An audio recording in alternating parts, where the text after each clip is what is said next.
Hello, and good time zone. What is up, gamers? Hi, everyone. Welcome in. Happy Monday. Happy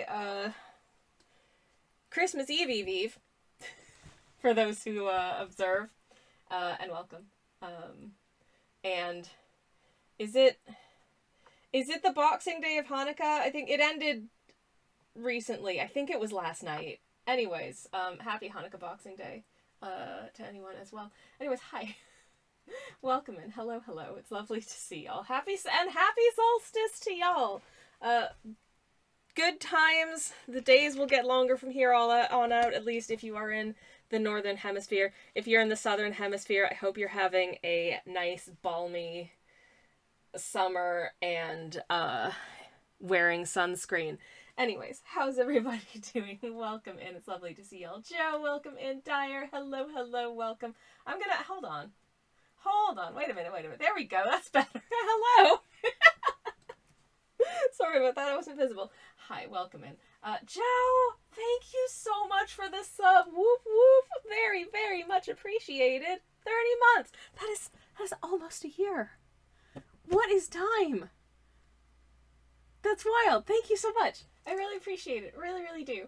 Turnip says, I can't stay for stream, but enjoy the festive time, Sammy and chat. Thank you so much. And you too, Turnip. It's lovely to see you, however briefly. And I hope you have a jolly holiday. Additionally, some of you may be aware of the fact that I have been having some weird issues with Twitch. Twitch basically sort of effing with my ads manager settings and switching off the ad schedule, so people were getting pre-roll ads, which I do not want people to have to do because everyone hates that. And then when they did start running ads, when I did manage to get it to actually start running ads again, I didn't get a little heads up warning that the ads were about to start. So you may notice in chat that we have a fun new feature where when an ad break begins, you will get a little automatic message from a chatbot to tell you that ads are about to start. So that's a fun new thing. And also alerts me to if I don't get a little ads are coming in X number of minutes warning, at least I know, oh shoot, an ad break is happening and I can stop painting. go get myself, go freshen my tea and go to the bathroom or whatever I need to do. Or just stretch my poor shrimpy spine, all that good stuff. Anywho. But yeah, so that's that. And Joe, thank you very much also for the 35 stream steak. That's so many steaks. That is over a month's worth of steaks. If you ate one every day. Goodness gracious. Oh, Dyer says, I adore your Edenstein mermaid work. Oh, thank you so much. Thank you. Those were really fun to do. Because I knew when I painted them, I think, did I? Yeah, I painted them using the Daniel Smith duochrome watercolors. And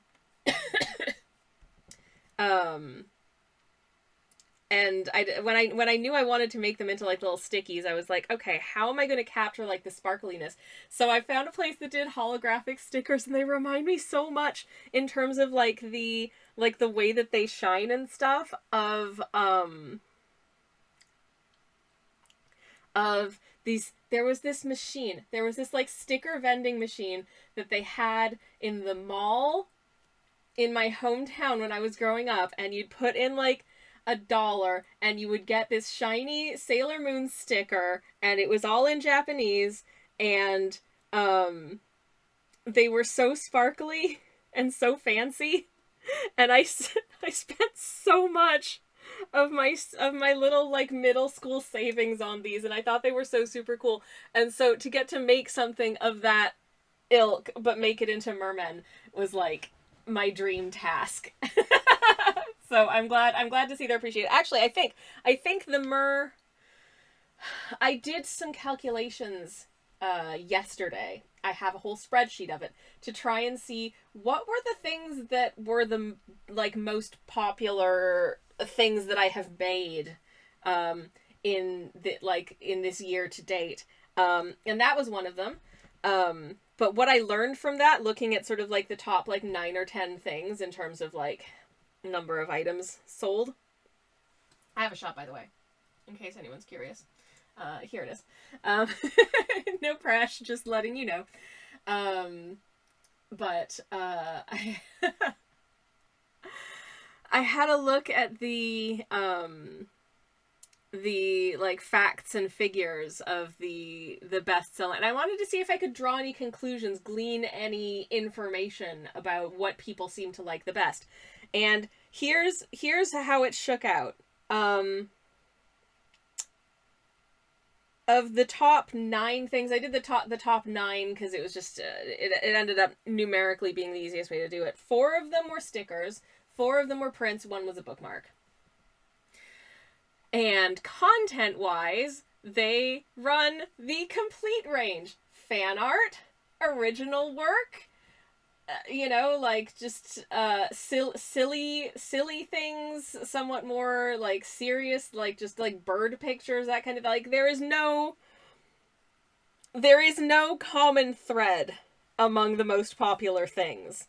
There is no information that I can glean from all of that, but with that being said, the lesson that I'm choosing to take away from this is to continue to just make whatever the hell I want and go wherever the hell my inspiration takes me, and hope that people will join me. And every once in a while, a lot of the time they probably won't, but every once in a while they will, and there's no predicting when that will be, so I may as well just do whatever the hell I feel like.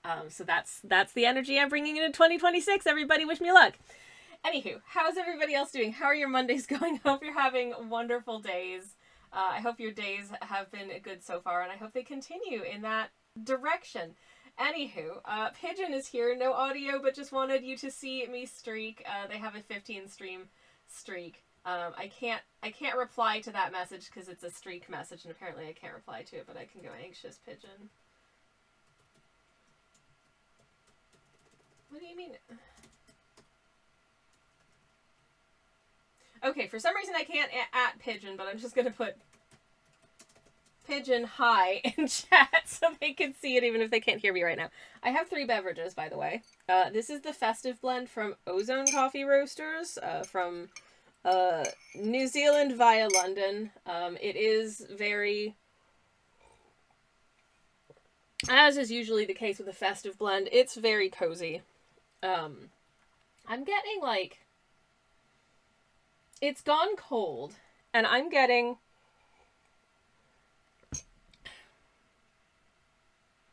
a bit of it. Now, this may be the influence of the milk that I put in it, but I'm getting a bit of like a caramel taste to it, but also there's like a brightness. So like, I don't know, maybe a slightly orangey caramel, but not like hugely orangey. I want to see what they say about it. But I'm definitely getting like a caramel-y kind of flavor.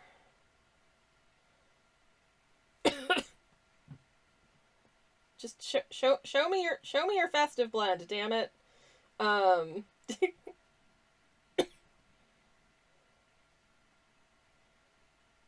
Show me your Festive Blend, please. They're not showing me their Festive Blend. That's very rude. There we go, Festive Blend. Okay. And it's giving... Ah, toffee. Toffee is one of the notes. That'll do it. That would explain why I'm getting the caramel taste. It's toffee. And there's definitely like a cocoa-iness in it as well. But I'm getting a little bit of a citrusy brightness. But it doesn't taste super strongly of like orange or anything, but there's definitely just a little bit of like boop, fruit. Well, it's not one of the listed notes. Am I wrong? I don't know. Anyways, it's super yummy. I also have this, which is some mellow yellow tea, which is a pineapple and turmeric blend. It's very cozy. It hasn't been stirred. It's very cozy. Bees! Hello, welcome in. How are you doing? It's lovely to see you. This little teacup says hello. They say hello. I actually, when I decided, this is not precisely what I had planned when I decided I was going to do an art stream today, but mostly I didn't really have anything planned, and then I was like, oh, what if I just do like a little guy what if I just do a little guy today? And I that just hit correctly for me. Um, but my first thought on thinking I want to do like a little cup of tea was specifically one of those giant ass Sports Direct mugs. So now I kind of also want to draw like a giant ass Sports Direct mug and have them be dating. I just think that'd be cute. Anyways, Bees says, "Oh crud! I just splashed coffee all over my art supplies. Oh pretzels! Can you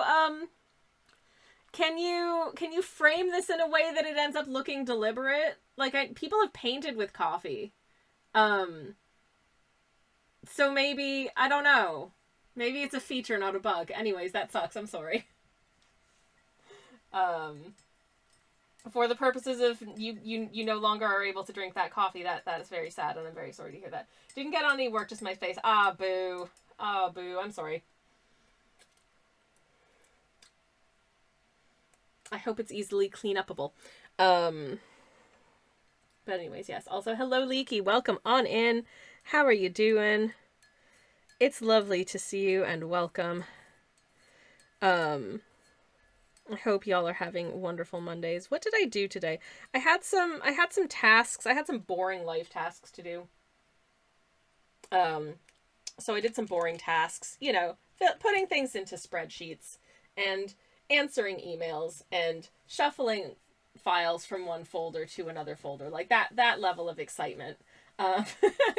So I did that mostly in the morning, and then I had to go out and get some bits that I'd forgotten at the weekend for making holiday cookies, which I'm doing tomorrow. I'm very excited for this. I think I've talked about it here already, but I will be making for taking with us to visit, I will be making my classic jam thumbprint cookies, which I wholeheartedly recommend. They are, unless you can't eat almonds, they're highly adaptable. And I think even if you can't eat almonds, they're still highly adaptable. You could probably do the same thing, but just like, so I don't know, swap out maybe the almonds for like some oats or something. You could probably work that. I haven't done that, so don't. So, you know, like your mileage may vary. But yeah, so Mr. Hangman, hello, welcome in. It's lovely to see you. Welcome, welcome. I hope you're having a lovely Monday. I was just talking about the cookies I'm baking tomorrow. So yeah, my jam thumbprint cookies, which I'm going to be using almonds and buckwheat flour, maple syrup, a neutral vegetable oil, I think it's rapeseed oil, and some cinnamon and raspberry jam. And that's it. That's it. Oh my god, your thumbprint cookies. I love those. Joe's had my thumbprint cookies. Joe knows. Thank you. You made me them for my birthday once. I remember it was, I don't remember if it was you or someone else who was there, but somebody said, these taste like they're not good for you. Which I felt like was high praise. So thank you for that. I will also be making some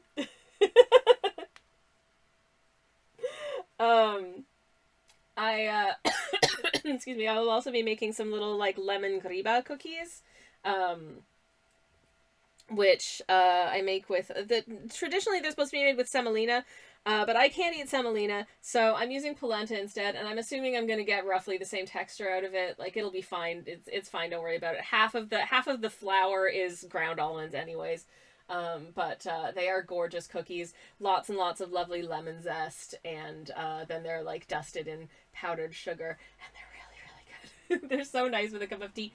So I'm excited for that. I hope that my in-laws like them. I'm always really nervous bringing cookies for the in-laws because, you know, listen, it's been over 10 years now and I still get nervous about like, do they like me? Of course they do.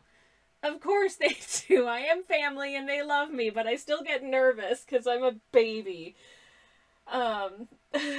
Anyways. Mr. Hangman says, I need to do some baking this year. Yeah! I was gonna do a make a cheesecake, but it's a recipe where it's wrapped in phyllo pastry. That sounds so good. That sounds so good. Oh man, I would love to eat that. That sounds amazing. I love that, like the thin, crisp pastry. So good. With something creamy like cheesecake, that would be absolutely gorgeous. Um, Bees says, I'm making some gluten-free options for the cookie plate this year. Hell yeah, we love to see it. I do not judge food like that, says Joe, but I love them so much. Thank you so much. Bees says, I'm so nervous for how they turn out. You got this. I believe in you. I absolutely believe in you. You got this. You can do it. Joe says, I'm ordering stuff from your shop. Please can you wait until after Christmas to post? I most certainly can. Technically the postage cutoff for me sending things out before Christmas is passed. Though one person snuck in with something last night, and I'm like, okay, technically I can take that to the post box when I'm on my way to the train station on Christmas Eve, so I will. But as of today, really, if you order anything, it's going to be shipped after Christmas because I'm going to be away for a few days. So realistically, it won't be shipped before like the 29th or the 30th, and I hope that that's okay. B says, say, my in-laws love me and I still stress out. It is so real. Like, you know, like, they are just their family. I've known them for over 10 years. I have seen the nieces and nephews grow up, which is terrifying because in my mind, they're still 10 years old. What do you mean they have university degrees? No. And again, I say this with the utmost love because they are just, they have, it has been wonderful seeing them grow from like tiny 10-year-olds into like genuinely like cool, interesting, smart adult people. It's nice, but also terrifying because the passage of time. Anyways. I'm away until next Tuesday, so that's perfect, says Joe. Hell yeah. I don't want the post to get stuck somewhere. You got it, my friend. And also, thank you. Genuinely. From the bottom of my heart, thank you. Mr. Hangman says, I also want to make cookies, but everybody makes cookies, so maybe not. I don't know. You know what? That's also fair. That's also fair. It's nice to... It's nice to have more, I think. But, if you know that base is covered, and you don't have to, then you can do something else if you want to. Why not? I feel like, I don't know, British people weigh in. I feel like biscuits are less of a Christmas thing here than they are back in North America. Where it was like, is Christmas, you make cookies, whereas I feel like here it's more like you make mince pies and Christmas pudding. And if you don't like those, well, there's like one chocolate cake you can have. But that might just be my limited experience as well. But also just like what I see in shops. Anywho.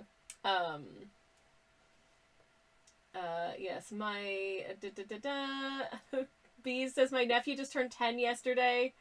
Oh, I remember the whole span. Yeah, it's wild, isn't it? Leaky says, I swear it was only the other year that I held my friend's baby, but they're 23 and have a partner of time. What is time? B says, we got him some Prismacolors because art supplies real Prismacolors. That is an awesome gift. Hell yeah. Hell yeah. That's super useful and honestly very, very cool. The kind of thing I would have killed for at that age, I'm sure. I dislike mince pies and Christmas cakes, says Joe. See, that's the thing, is that I feel like the selection is kind of weirdly more limited here. There's the, if you don't like mince pie and that kind of flavor profile, which is a very similar profile to things like, you know, sort of Christmas cake and Christmas pudding, because they all go back to those periods of time where the treats, as it were very much, especially in winter when you didn't have as much access to things like fresh fruits and that kind of thing, would have been dried fruits, candied citrus peel, you know, so things that can be preserved over the winter, and like, you know, like large amounts of sugar and nuts and spices and suet, because again, those were things that would have been available in the winter that would have been like special treats. And if you don't like those, well, you're kind of SOL compared to back in the old country, which is where I come from, Canada. Just the absolute vast range of cookies is staggering. I have a stable that I tend to come back to this time of year, but I've started limiting myself to only making 2 kinds in any given season, because otherwise I just I run out of time. I get stressed, and I don't want to be stressed. And also, there's so many other treats around, and also, I want to do things that have reasonable mass appeal if I'm bringing it places like for visiting family or friends or that kind of thing. And so I kind of tend to narrow my focus. So I've narrowed my focus to like one thing that's kind of like, you know, cinnamon, almond, raspberry jam. Got a very Linzer Tort sort of flavor profile, but it's a biscuit. And it's nominally good for you-ish in as much as it's low in I guess it's high in fiber, it's low in saturated fat, it's low in added sugars. But I mean, it is also full of maple syrup and it's got jam on it. So, you know, it's not really good for you. It's a treat. And the other one, which is just like a lovely sort of light lemony biscuit that I feel like would be delightful at any time of year. And I made it one year for my family for Christmas and they absolutely adored it. And I'm like, oh, I love lemon things. I want to make lemon things again. So here we are. I really wanted to make Hungarian honey cookies, but this would be my first year making them using gluten-free flours, and I did not want to test that out on like my family-in-law as guinea pigs. That doesn't seem fair. So I'll be making a batch of those off season just for like myself and my moderator / spouse, and if they turn out really bad, I'll do some tweaking. Hungarian honey cookies are very special to me because they're what my grandmother always made. And my mother reported yesterday when we spoke over video chat that she did make a batch this year, but they are a notoriously finicky cookie because they want to be reasonably sort of like a little bit soft, but a little bit firm, not crunchy, but also not like chewy or anything like that. They're just sort of like kind of tender. I don't know how else to describe it. But you don't want them to spread too much in the oven, that kind of thing. And she found that hers spread, and we were trying to troubleshoot why, and I still can't figure out why, and I think it might just boil down to the relative humidity levels in her kitchen, because it sounds like she did everything else that you're supposed to do. She used the same recipe. She rested the dough overnight in the fridge. I will say the best batch that I ever made of those cookies, I actually rested the dough on the kitchen counter overnight, and they turned out perfectly. So I don't know if maybe it's to do with the relative humidity levels in the fridge versus on the countertop. I don't know. Anyways. Right, it's time for me to catch up with chat, because I've been just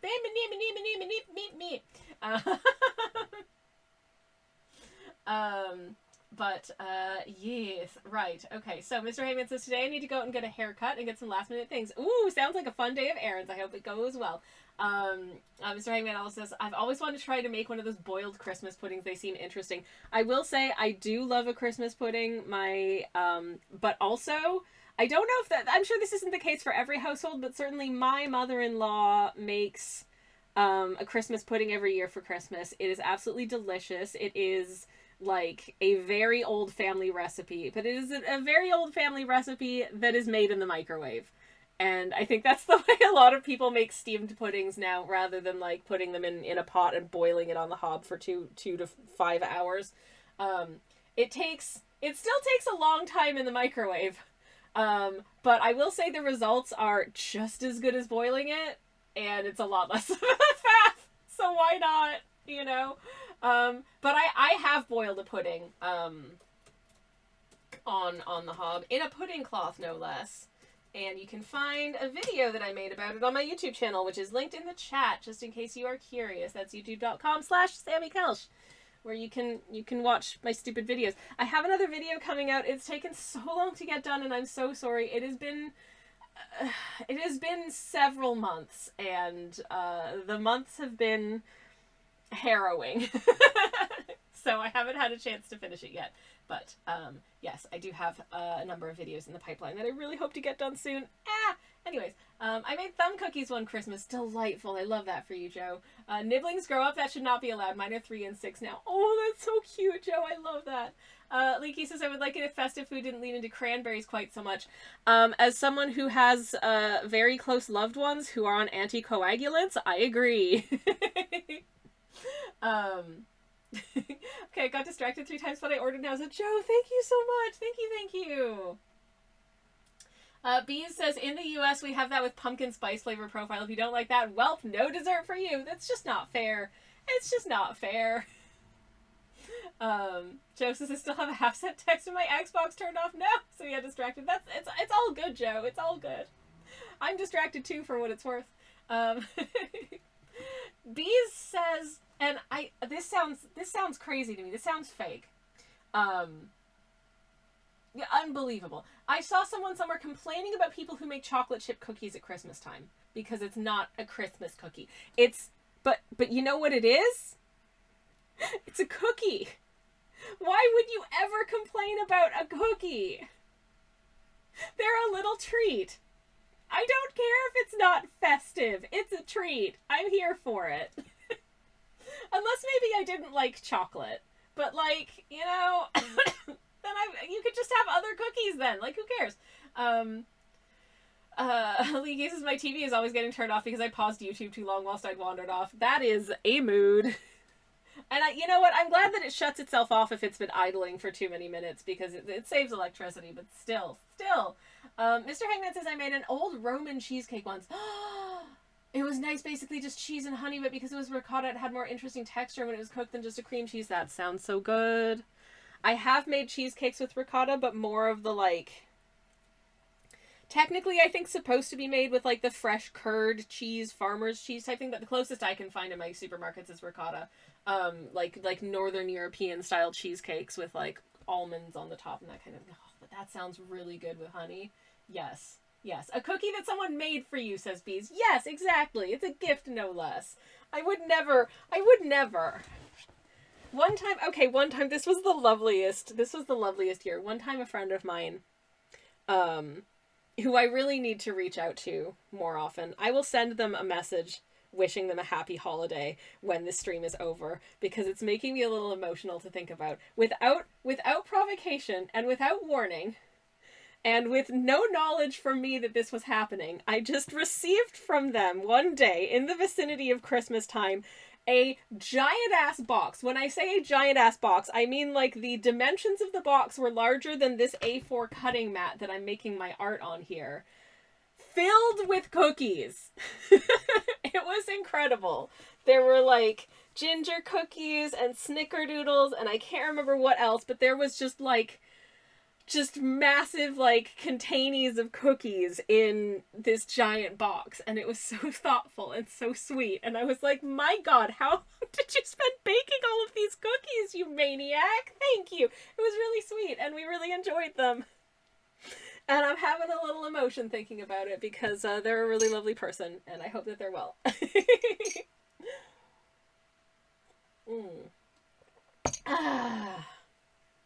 Mr. Hangman says, the recipe said ricotta or mascarpone, but the ricotta was $2 cheaper, so I got that. That is so valid and so real of you. That is exactly how you do it. I always feel a little bit, when I go to the supermarket with my moderator / spouse, I always feel a little bit self-conscious, but on the other hand, I don't care. Because we tend to go to a supermarket that's, I would not describe it as upmarket per se, but it's not one of the discount supermarkets. But I am a budgetary minded person as someone who doesn't have infinite wealth. But they do have some premium, fancy, expensive ingredients, and sometimes I'll splurge on something if it's worth it. But other times I will be, we'll be looking at, let's say, I don't know, tiger rolls versus tiger bread, and my, like, I'll pick up one and then I'll be like, no, I'm gonna get this one, and then my moderator slash spouse will be, why? And I'll be like, because this one's cheaper. And he'll be like, okay, yeah, that makes sense. Or I'll just point out, oh, hey, this is on offer, let's get it because it's cheap. And I get a little bit self-conscious about, like, other people are overhearing me talking about buying things specifically because they're less expensive, and oh no, they're going to think I'm a poor. And then I remember that I live in late stage capitalism and we're all poor and we're all suffering, and who cares? There's no difference between the value range butter and the regular butter. Just get the value range butter, damn it. Anyways. I have also noticed, speaking of we're all a poor, is my local supermarket. So it's different in different regions, I realize, but here in the UK, most supermarkets will have 3 tiers of supermarket own brand products. There is the value range, it's the least expensive. There will be the standard range, which is, sort of the middle of the road, very average item. And then they'll have the luxury range, which is like made with imported French butter and has, I don't know, extremely aged whiskey wafted over it or something like that. And that's just the eggs. But a lot of the time I genuinely find there's no point buying anything other than the value range ones, because the value range one is fine. Especially for, like, basic things like milk. Like, am I going to notice the difference in my coffee between value range milk and, like, the, like, fancy milk? No. No, I am not. Value range milk it is. But what I've been noticing in my local supermarket is that quite a number of value range items have been disappearing. Like, they're just not, like, they still have the standard range items, but they're just not stocking the value range ones. And I think that's really cheeky, because it's like, there is no material difference between the value range frozen peas and the standard range frozen peas, but the standard range frozen peas cost an extra 60p per bag. And I don't like that. If suddenly the value range peas disappear off the shelves, I'm strong-armed into spending more money for basically the same goods with packaging that makes you feel less like you look poor. That's garbo. That's garbo behavior, and it needs to be stopped. Anyways. Right. Catching up with chat. Mr. Hangman says, I have to send out my friend's gifts. I feel bad I haven't gotten to it yet. I'm sending little flip books with a card because I can't really afford sending packages cross-border. That is such a sweet and lovely idea, though. I absolutely adore it. Mr. Hangman says, the only thing I don't usually get on the cheap is the boxed mac and cheese. I tried the cheap stuff once and it was awful. That is absolutely fair. I feel like I'm very much of the belief that, like, if you can afford to, picking your battles when it comes to which range of item at the supermarket is totally worth it. Like, for instance, I buy technically the fancy sardines that cost about twice as much as the regular sardines, but they are a sublime experience, and I don't have them very often, so I feel like spending £1.50 to have those on toast for my lunch, every couple of months is worth it as, like, a splurge, because I really like them. There's preserved lemon in with the sardines, and it just gives it this little bit of, it's so good. It's so good. I love them. They were out of stock for a really long time, and then suddenly, like, a pallet of them appeared randomly on a shelf, and I bought, like, 5. So now I've got, like, I'm stocked up for life. It's great. I'm so excited. Anyways, but yeah, most things it genuinely doesn't matter, but there are things where it does. I think tea bags, it does make a difference. But on the other hand, like, anyways, Leaky says, in most supermarkets, the fancy range is on the shelf at the eye level of the average man and the value range at the height of the average woman. Wow. Wow. And it's interesting. Thank you so much for saying that, because I never would have guessed, because genuinely I'm 5 feet tall and nothing is about me as average height, so I wouldn't have noticed. But, like, supermarket psychology and, like, supermarket layouts and that kind of thing I think is really fascinating. The way that things are set up in certain ways to try and, like, draw your attention to this, that, or the other. And then sometimes the way they make you hunt for stuff, like for instance, the value range basmati rice and the value range pasta is always on like the bottom shelf, so you have to like bend down to get to them. Same with the baked beans. Yeah, and but okay. We have too many things to say. Joe says, this is why I like online shopping, easier to check prices and ingredients and not be upsold. Oh, absolutely. The one thing I don't like about online shopping is that oftentimes I need the visual cues of seeing things on a shelf to actually remember what I need. So I'm sitting there like trying to think of what to plug into like the search bar and being like, what food do I eat? I don't know. Because my recognition is way better than my recall, which is garbo.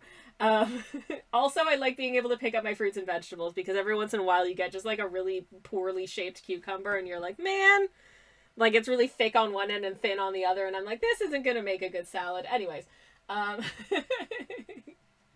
but I also am one of those weird people who I think because I have the like supermarket special interest, I don't actually mind going to grocery stores and doing grocery shopping, which I get the impression a lot of people who have the kind of the unique ways in which my brain is funded really don't enjoy, because of all like the bad sensory experiences of it. But I love it. I love going to the supermarket. If it's like an overwhelming experience for me, I just throw on my headphones and listen to a podcast, and somehow I'm just able to blithely ignore the fact that other people exist for a little while and just be in my happy place. Anyways, I've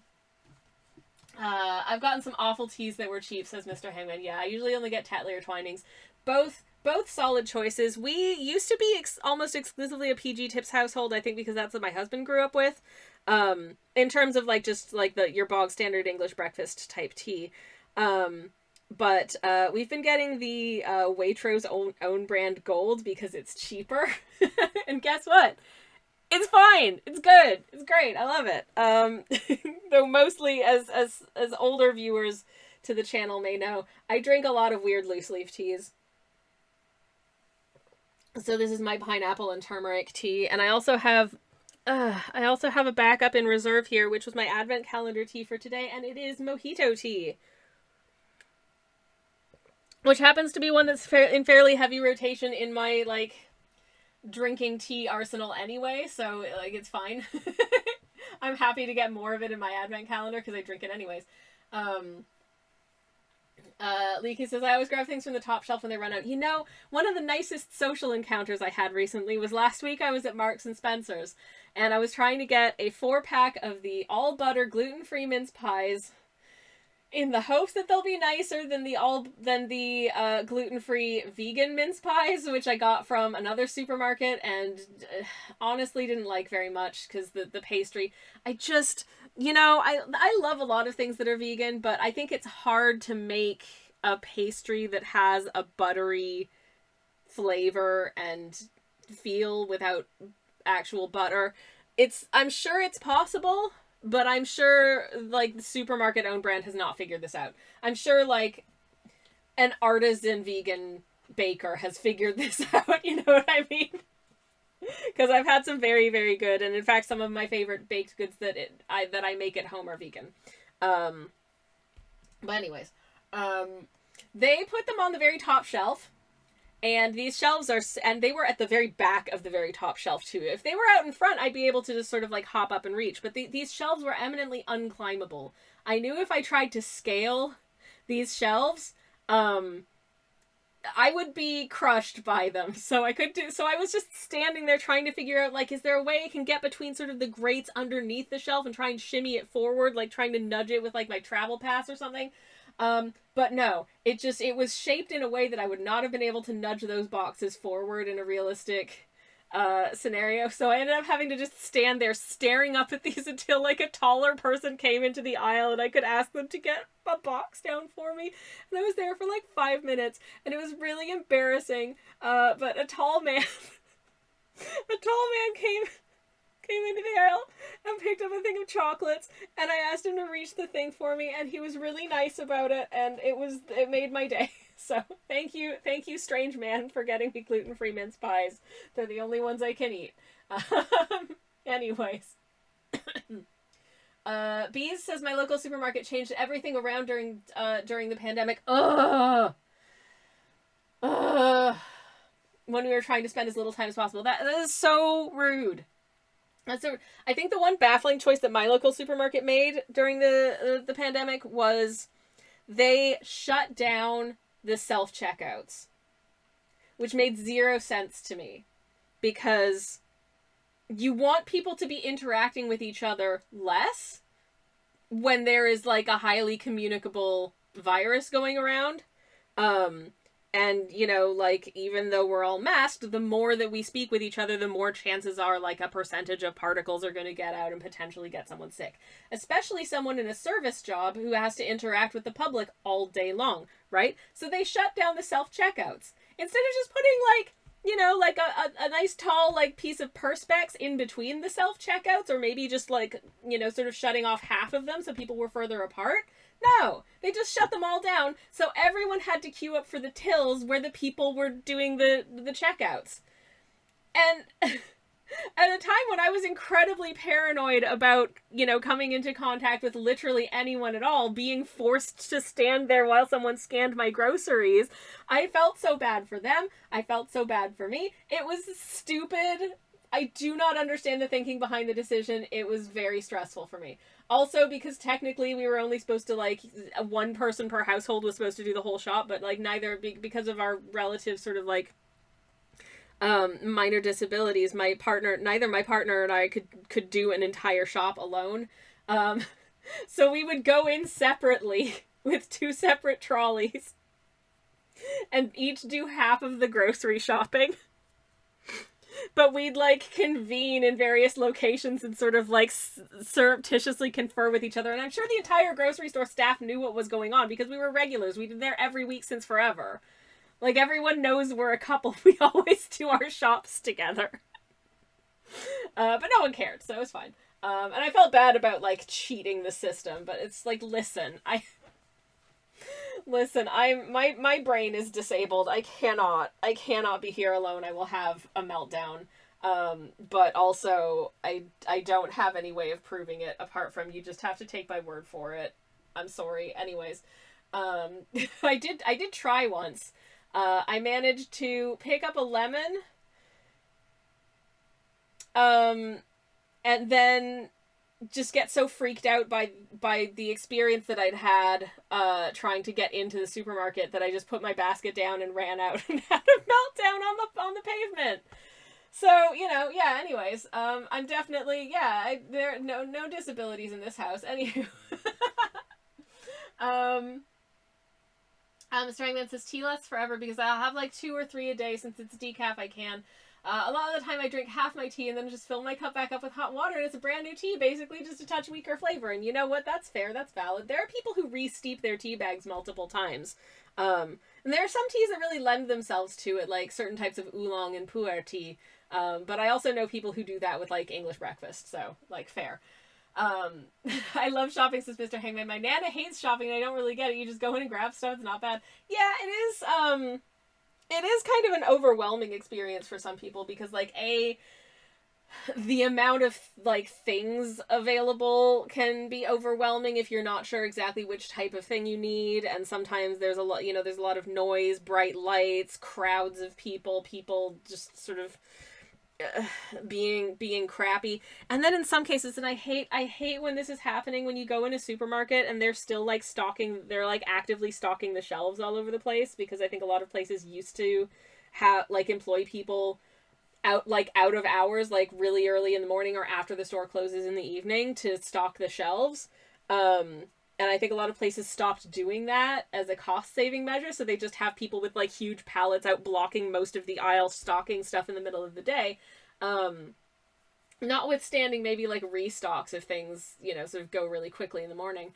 And then you find yourself in a situation where you're like, okay, well, I really needed some yogurt, but, like, this person is right in the area where the yogurt is, and they're working, so I don't want to interrupt them, so I'm just gonna not get it. Like, that definitely, that's definitely something that I've experienced that I find makes the shopping experience less fun. And also sometimes that means that I end up leaving without things that I wanted to get because, you know, there was a person there who was working and I didn't want to interrupt their job, because I know what these kinds of jobs are like. And they oftentimes, like, they'll give you targets of, like, you need to have, you know, sort of like emptied this out in X amount of time. And if you've got people constantly sort of being like, excuse me, it gets really hard to do that. So I don't want, so I just don't want, I don't want to bother somebody while they're working, you know what I mean? Leaky says, I love to get high up items for folks. One day I'll remember to ask them to grab something from the bottom shelf in exchange. Listen, if we're ever in the supermarket together, I will gladly get you a bag of value range basmati rice, which is always on the bottom shelf. And if someone is taller than those Perspex screens, I will, clearly they just need to make them even taller. Bees says grocery store is so overstimulating, it's always freezing in there. Yeah. Yeah. And I mean, I understand why, because I have to refrigerate stuff, but like, damn. Yeah, I feel you. Anyways, okay, I think I've caught up with chat. Shall I attempt to paint? I might actually attempt to paint. That would be... So, I haven't really given a ton of thought to what colors I want to make this guy, but I did have one thought, and that I you know, sometimes you get a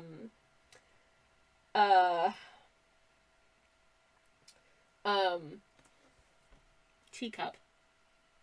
I have been talking so much, and I completely forgot the word teacup. What? What the heck? I don't know. I'm so sorry. Anyways, you know, sometimes you get a teacup that's like got like a rim that's like gold. I think that's really cute. I kind of want to do that. And actually, I think I'm going to switch. I think I'm going to use this palette, not this palette. And the reason being that this palette has brown in it. And I don't want to have to mix my own brown if I just have one. So that's what I'm going to do.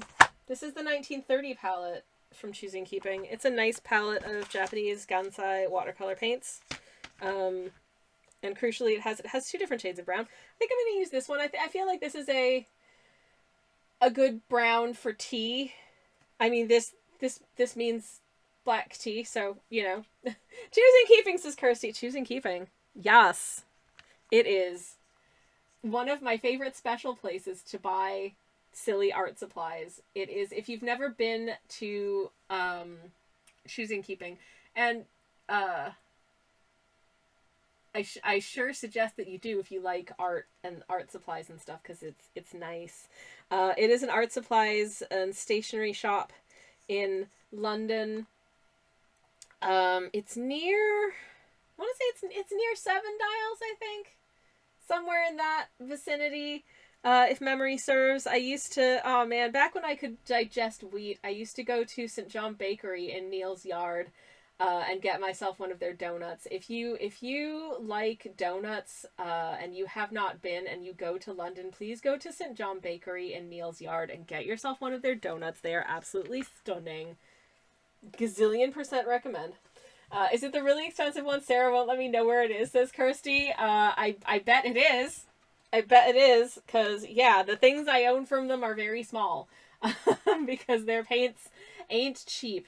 And neither are their other things. But I do have a couple of sets of their Gansai paints, and I really, really, really like them. I think they're very nice. I also have, and I've never used this, because, I don't know, it feels too special to use.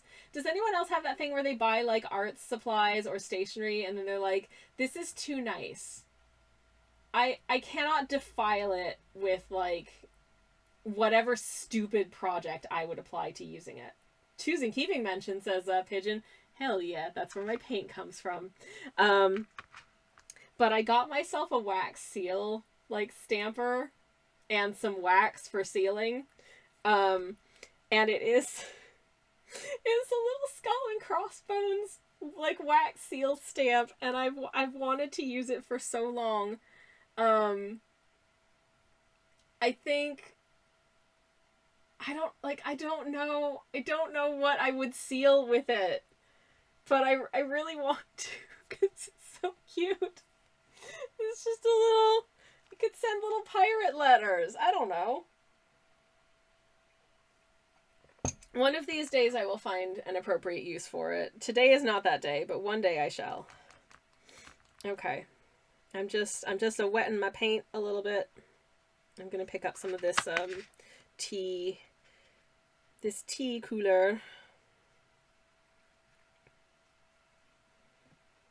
And I'm actually gonna paint, which is crazy. Kirsty says, I love the wax seals, but they made my envelopes too thick to put through as letter size, and so I had to redo them. No! Oh, that's so annoying. Okay, that's another limitation to bear in mind with this little Scully Crossbones situation, is that I would not want to... Postage is expensive. And I do appreciate being able to send things as letters. Because postage is, it ain't cheap. And also, if you send first-class letters, you can use the stamps that have cute pictures on them. There was a little while ago, they released, like, a sort of folkloric creatures of the United Kingdom set of stamps with, like, the Loch Ness Monster and, oh, what else? I can't remember what else. Black Shook, the dog from Norfolk, and some other creatures, I forget. Anyways, there was some very cool illustration style as well. I wish I could remember the artist's name because genuinely the artwork was stunning. Kirsty says I had prepped 10 postcards to people in envelopes, so be careful. It really does add to the thickness. Oh, that's so frustrating. That's so annoying. I'm so sorry. Boo earns. That would have been super cool. Silly postal service. There are a lot of things that I do love and appreciate about the postal service, and then there are sometimes things that just make me real grumpy. And things like that are one of them. I wish another thing that really makes me grumpy about the postal service, like just this idea that it has to be under a certain thickness to qualify as a letter, and it's quite limiting. But another thing that I really wish that the postal service would do is, you know how you can buy a stamp that's just called like a first class stamp. It doesn't list like the numerical price of a first class stamp. It just says first class, and same with second class. You can just buy a second class stamp, and that stamp will just stay applicable like forever. Even if the price of a first class stamp goes up at some point in the future, you can still use that stamp. It's just a first class stamp. It's a permanent stamp. I wish they would do the same with international standard, like letter post. Because the number of times I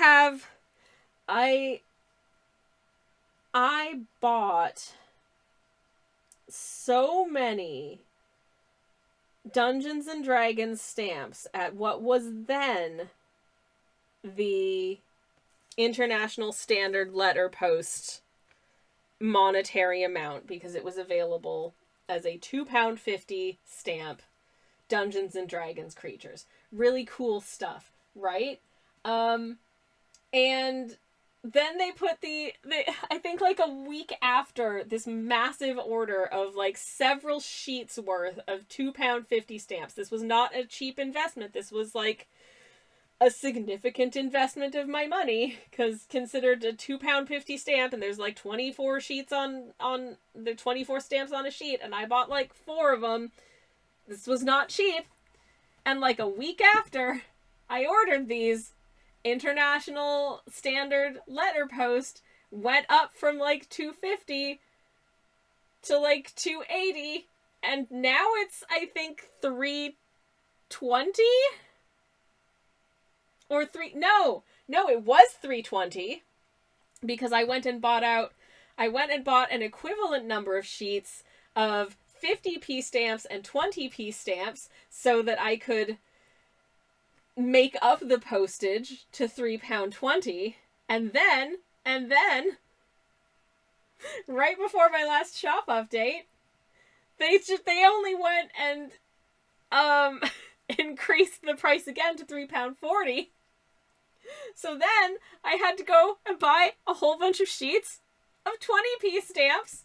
So now, if you're overseas and you get a piece of post from me, it has a really cute like Dungeons and Dragons themed stamp, so you'll get like a mimic or a displacer beast or something fun, and then a 50p stamp with the monarch's face, and then a 20p stamp with the monarch's face, and then a second 20p stamp with the monarch's face. I really wish they would just make a permanent international standard letter stamp. That would be so much easier for me. Now, you may be, I hear people, the folks at home, saying, why don't you just print your own postage at home? Because then you don't have to bring, because I like getting to send people cute little stamps, that's why. And if I buy like sheets of stamps from the post office, I can send you like a cute little picture of like a beholder or something, instead of just, you know, like a QR code and then some numbers on it. Like, that's boring. That I printed out, which, to be honest, my printer is extremely old and at the moment is basically just a shelf. My printer is the shelf that my laptop sits on when I stream. It also, the top of it also houses several paints, you know, a wide range of art supplies. I've got some flame red acrylic ink, and I've also got some model color acrylic in light orange, to name but a few. So, yeah. Oh, Jesus, break time! It's ad break time! Ads are running. Alright, I'm gonna BRB, everybody. Oh, thank goodness we're back. Hi. Thank you for sticking around if you did, and apologies for the ads. Hello. Hi. For anyone who missed it, my ads manager is still kind of borked. For some reason I noticed when I was on my other machine, which is a brand new computer, for some reason, like, my ad settings were like, hey, pre-roll ads are on. And I'm like, no, that's not supposed to be the case. And in fact, I go into my ad settings and it's like, yes, your scheduled ads run for the 3 minutes every hour on your stream and pre-rolls are off. But then I go to my stream manager and it's like, nope, pre-rolls are running and you don't get ad breaks. And I'm like, no, that's worse. That's worse, because I feel like new people coming in, you know, more people are likely to bounce off a new stream if they get an ad first, because they have to invest like 30 seconds to a minute into seeing some ads before even being able to decide whether or not the stream is something that they want to watch. So a lot of people will just dip at that point, which, you know, fair enough. But, you know, if I'm able to control when the ad, I can't control whether or not ads happen. They're just an inevitability of existing on a platform that you can watch for free. If I can just schedule them at a time and just not do anything during that time, so it's a little break, then, you know, that's not so bad. But when it stops working, like, I'm no longer getting the little heads up in my OBS chat window telling me that, like, hey, ads are happening in 3 minutes. Which is really nice because I can plan for it. But I did manage to set up with the wonderful Sari bot to let us know when ads have started, so I can stop doing what I'm doing, take us onto the break screen, and then come back when the ads are over. And so that's how it's running for now. Do you use StreamerBot? I don't. I'm currently using. Aw. I'm currently using SariBot for this. Do you recommend StreamerBot, Kirsty? Do I need more bots? Apparently, if you say good bot in chat, StreamerBot is very grateful. Sorry, SariBot. I'm sorry, SariBot. I love you. You've been invaluable in the one stream that I've had you so far. And I will say, if anyone is looking for a bot that does this exact thing, it does a whole bunch of other stuff as well, but it was incredibly easy to set up, and I love that, so, yippee! Okay, I need to decide what kind of color scheme I'm doing for this too. I feel like I want to do, like, the classic blue and white situation. I feel like that would be really cute. But I feel like I want the actual, like, The teacup itself, I think I want to be... Oh, God, this was the top search result when I looked blue and white teacup. And y'all, I want it. This isn't the vibe I'm going for, but damn, that's cute. I don't need more mugs. But that's really pretty. No. Leaky says Sari does the stuff Twitch should really do by itself. I mean, the reason that I have employed SariBot is literally because Twitch stopped doing the thing it's supposed to do, which is letting me know when the ad break is happening.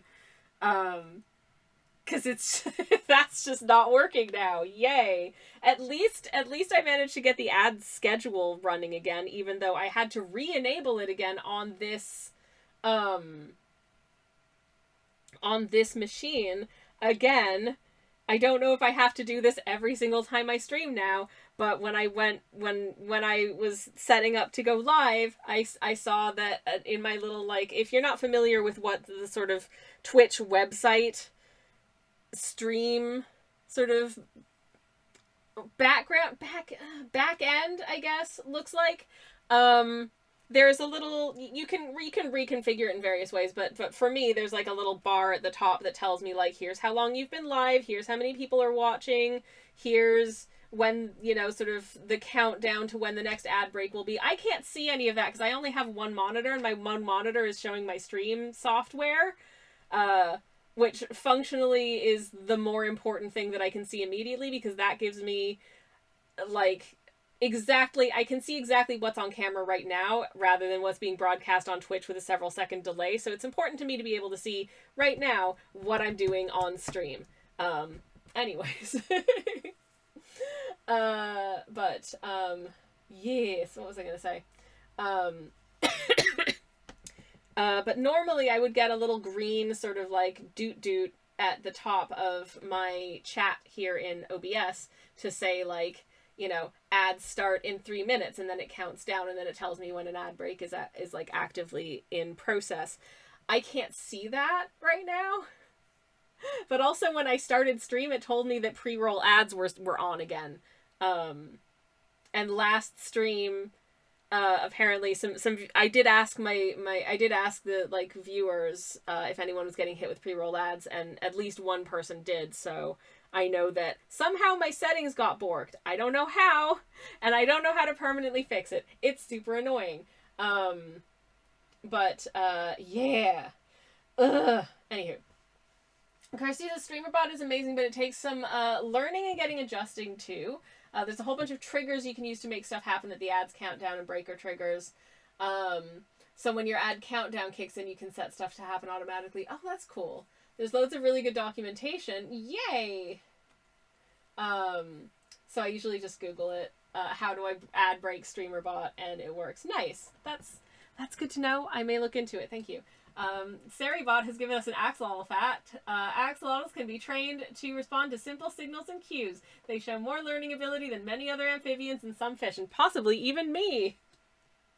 Kirsty says, maybe you had a plugin for or something. My OBS just doesn't have that. Oh, that's interesting. I don't know. Basically the chat window that I see in OBS is just the same chat looking thing as I would see on, like, my Twitch stream.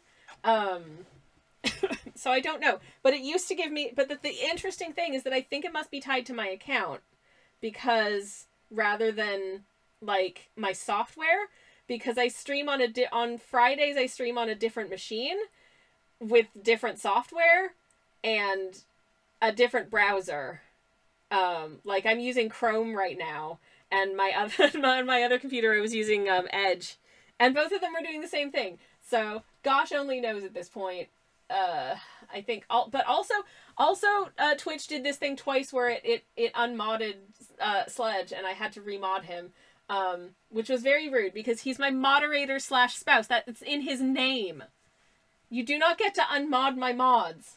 That's not cool. Anyways, maybe it was a Stream Elements thingy. I don't know. That's just rude, says Kirsty. It was very, very rude. Very uncool. I'm guessing you've had a look at your ad manager on Twitch itself. I literally, like, switched off and on again all of the settings to try and get it to run correctly, so who knows? Oh, God. Oh god, Leaky says I switched between 6 channels the other day and got the same pre-rolls every time. That sounds horrible. I understand why people hate pre-rolls.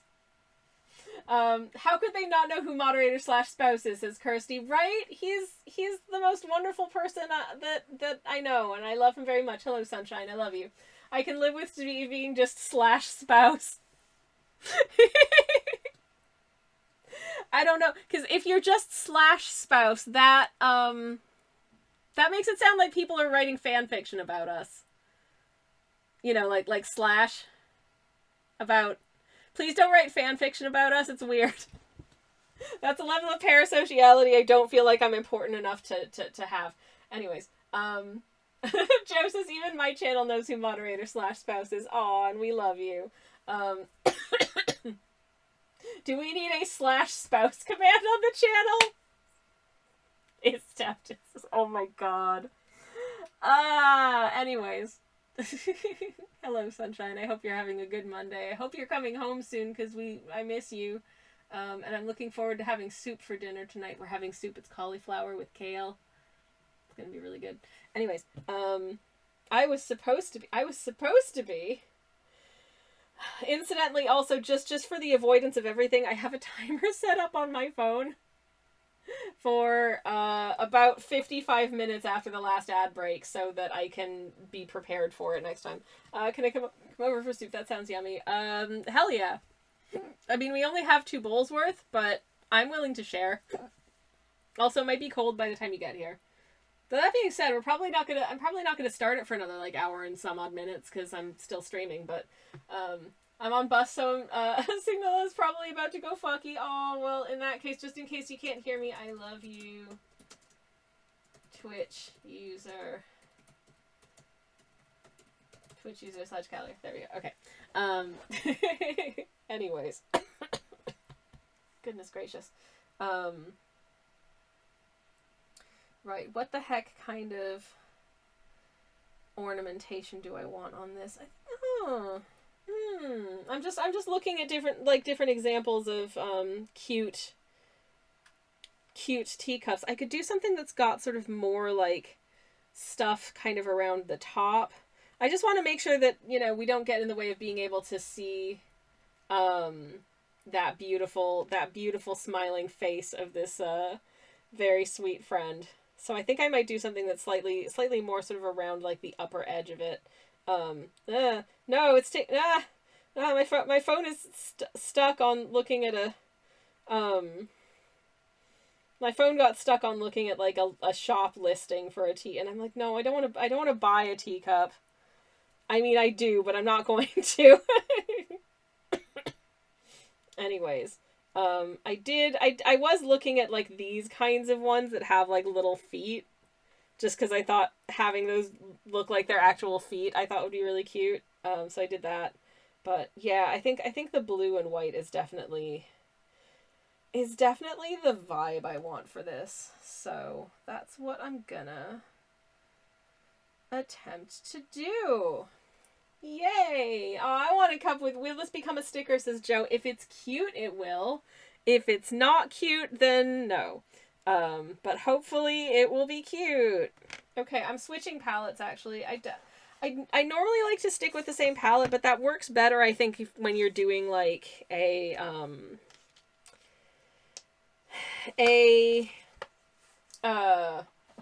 like a landscapey type situation, or something, you know, something that's like a scene. To stick with like one sort of color palette, I feel like can be more effective. But this is I need a nice bold blue for the blue bits. And I think to that, and I'm actually probably going to take this, which is really bright blue, and add a little bit of this like indigo to it to kind of calm it down a little bit, because it is a very, very bright blue. And I think it does want to be a bright blue, but, you know, it doesn't need to be. Can I add it to my order if it does? If it does, it's probably not going to be until the next shop update, which won't be for many, many months. If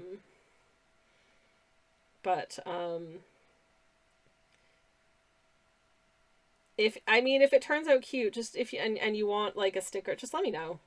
Just let me know, and I'll just make it. It takes one person being like, man, I want this on a sticker, and then I will make a sticker of it. I'll be like, the audience has demanded it. The audience is like my one friend.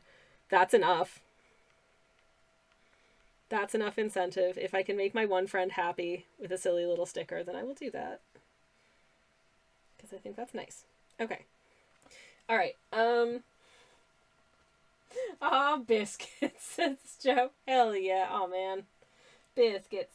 You know what I actually discovered recently? And this is deeply personal because I know at least one person who doesn't like them at all, or doesn't rate them particularly. But I really, really enjoyed these. They are oat-based, gluten-free, Biscoff-esque, sort of speculoos-ish, gingery, spiced biscuit situations. And I think they're so good. They are very dry though, so I will dip them in my coffee, but I think they're really nice. I'm not going to concern myself too much if this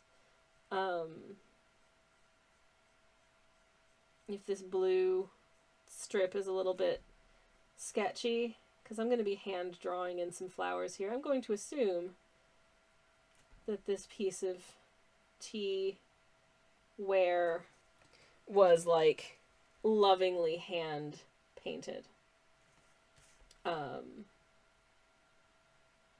And I will be treating it as such. I like the ones where they put a little bit of design just on the inside of the cuppy as well. I think that's nice, so I've decided to do it.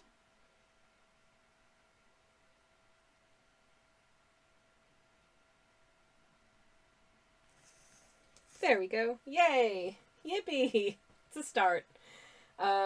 At least, you know, we're like an hour and a half into stream and I've actually done a bit of painting, so hey, I consider this an absolute triumph, quite frankly.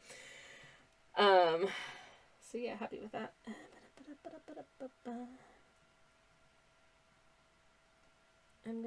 I've got a little reference up, but I'm not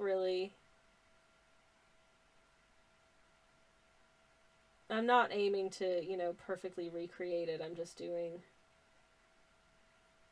something vaguely inspired by, but a little bit more simple, because I don't want this to be too overly ornamented, because then I feel like it'll distract from the little guy's face, and I think we want to see just how cute this little guy's face is most importantly. And so that's my aim and my thinking here. So I hope it'll be okay. Anyways, I am proud of you, Joe. I don't know what for, but thank you. Thank you. I'm gonna take a sippy of my very cold coffee.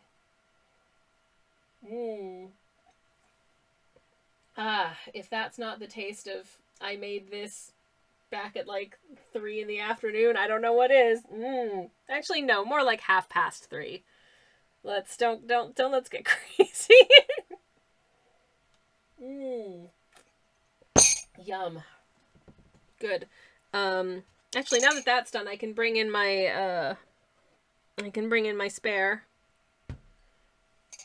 I now also have, next to my turmeric tea, which is over here, I now also have a ghost mug full of mojito tea. Yay.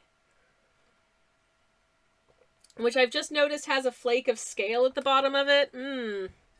My mug needs, not my mug, my kettle needs, I swear, it's what, you know, does anyone else have this, like, when you live in a place with hard water, do you ever have the experience of feeling like you just descaled your kettle? Like, it was like 5 days ago the last time you descaled that thing, and it needs descaling again, because I feel like that's where I'm at the moment. It's very annoying. But never mind. But it's very annoying. Anywho. I feel like I should have used a smaller brush for these, like, tittle tiny details.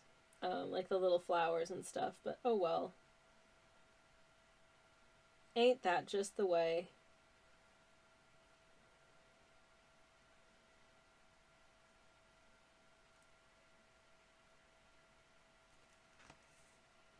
go. I think I might actually swap out my big guns for my medium guns, actually. Saying all that, just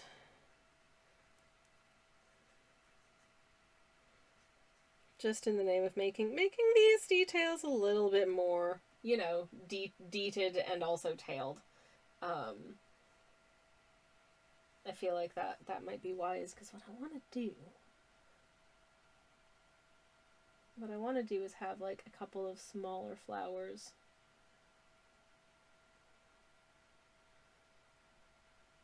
Sort of around it, and then I'll add some little vines or greenery or whatever as well.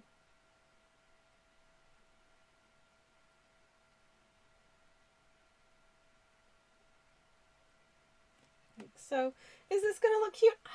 I don't know. Karstar V says, Mr. B's gifted me some of the Fumui needlepoint brushes. Learning curve for sure, but I'm loving how tiny it can. How tiny it can make lines. Oh, that's so nice. That's so nice. The super fine. Yes. I would find that a learning curve. I have grown very accustomed to like these little bad boys, and like this guy. I have this, and I think I've used it a grand total of once. And I was like, I don't know how to use this effectively, so I'm just gonna not. I should probably bust it out for another project at some point. Just, you know, in the name of figuring out how best to use it.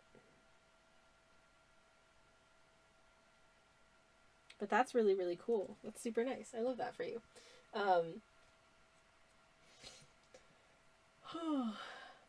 You have to be so careful saying Mr. B's. It's so close. Oh! It took me a minute. Mr. B's. Bees. As in more than one bee. A good man. Who has nothing but my respect and admiration.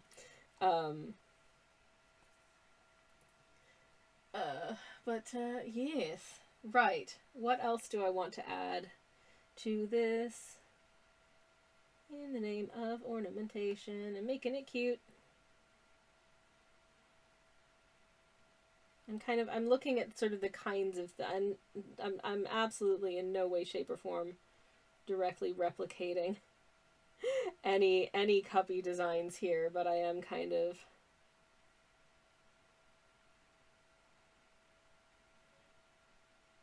just kind of going off of vibes.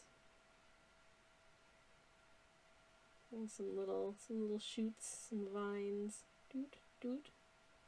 Remember Vine. Remember how they tried to bring back Vine recently? You can post 6-second long video clips. It was before TikTok and all that stuff, and it was a special place. It was a weird place. I used to post little videos to there. Some of them were funny. Most of them didn't really get much attention, but I followed some cool people. It was a fun time. And I did find as like as the app went on that I was noticing more like the more popular accounts that I was following were posting more like really blatantly like ad posts. It was the weirdest, most incongruous things as well. It would just be like, hey, you know, here I am. You know, it'd be a guy who makes like dumb songs, but here he is making a weird video about like a Ford F-150, and it was just like, what? Like, why? Like, this is weird and I don't like it. So yeah, some very odd sponsored content, and then it died. And I felt a little bit sad, but I was like, okay. Anyways, but at least in terms of the things I saw, it was entirely pretty much just people posting nonsense, instead of whatever the heck Clock app has become. I've never looked at TikTok. I don't have a TikTok account. I've never downloaded it, and I will not. So here we are. Is that hampering me as a creator, but not being on that platform? I don't care. Because you know what's more important than that? Like, my mental health. And it seems like a bad place for me because I honestly hate what a lot of short form videos become in terms of like formatting and that kind of thing. I just find it very annoying to watch. Sometimes I'll find someone like a creator on YouTube, like a channel on YouTube via their short videos, and I'll be like, oh, I wonder if they make long videos, and then I'll find that they made like one long video like 6 months ago and never again. Probably because it got like 0 views compared to their short videos, and short videos take less time to edit because they're shorter. So I get it, but also it makes me feel sad. Because I prefer longer videos in like landscape to shorter videos in portrait, especially just the way a lot of them are kind of formatted. I just I find it unpleasant for my brain personally, but that's just me. Okay, I'm also going to color in your little foots.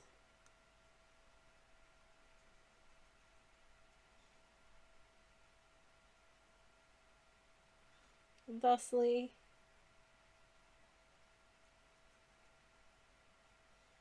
Might just do the whole foot. I'll just do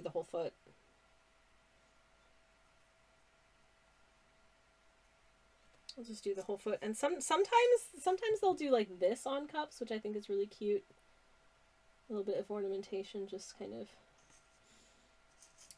of a little touch of color to the edges of the handle. I think that's real cute. So I thought I would do that here. And now I think I just need to pick up a butt ton more paint. So I can do, because I want the face to stand out nice, you know?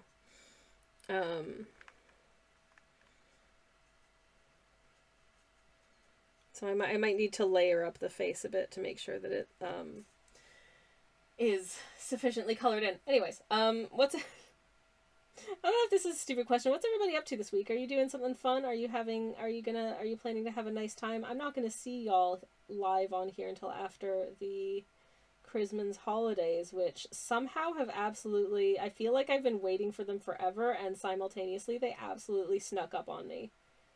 I think partially just because there's a lot of stuff that I couldn't really do until fairly close to the last minute. Like tomorrow I'm going to be baking cookies and wrapping gifts frantically to be ready to get everything to travel down to see folks at the Casa de In-Laws for several days. I think we're traveling back on this. We're going down on the Wednesday and we're coming back on the Sunday, so we'll be there for a good few days, which is nice. I am looking forward to it. Aw, look at this little friend. They've got eyes now. Yippee. Good. And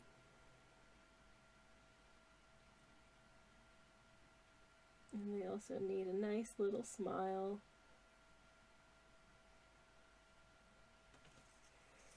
Yay! This little teacup. This little teacup is very polite. I hope you like them. I do. I actually think this is turning out really cute, so I'm happy with that. I'm just gonna pop a little bit of shading there. I don't know if the shading wants to be blue though, that being said. Having done that, does the shading want to be blue? Do I want to maybe gray out the blue slightly for the shading so it doesn't look like it's just the same glaze? Maybe I do. Maybe I do. Okay, hold up. Let's just...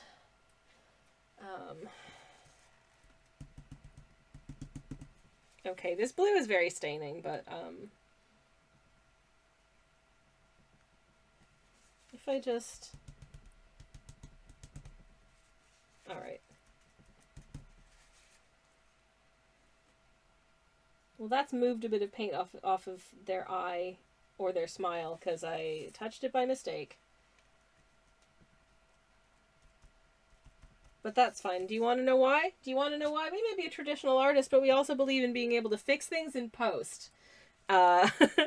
Like, I definitely do believe in fixing things in post, and I do that sometimes with my artworks. If something isn't quite working, um, or sometimes I notice when I scan something in that I'm like, oh, this is reading a slightly different color than it's supposed to because of like my scanner's limitations.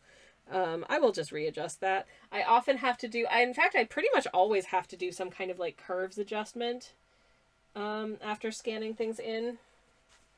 Because do I have any more? I don't have any more tissues here. Oh no! Where did my tissues go? Heck! I need tissues to blot the paint. I'll be back in just a sec with a tissue. Moment.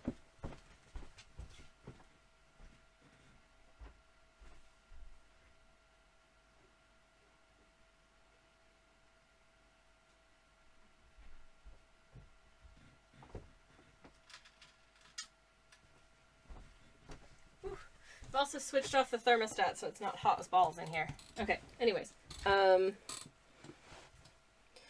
not going to tell you I'm bad at painting. I'm just going to tell you that I'm painting with a live audience, and that adds an extra layer of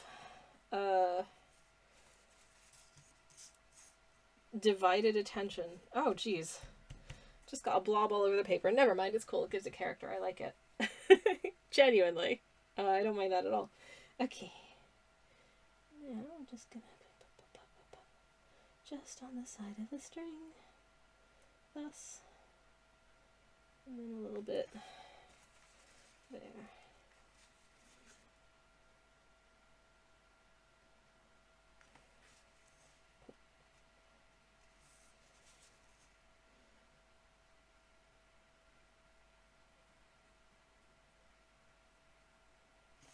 In fact, if I just get a little bit of a curved shadow on either side, that's no bad thing. Bloop, bloop.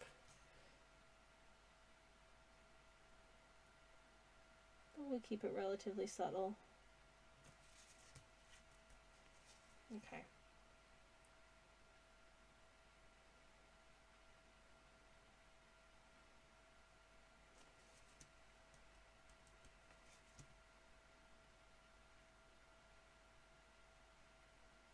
Oh yeah, there was also one other crucial thing that I really wanted to do here. And that was to this is important. This is very, very important. As soon as I've finished with the I think there wants to be a little bit of a shadow just where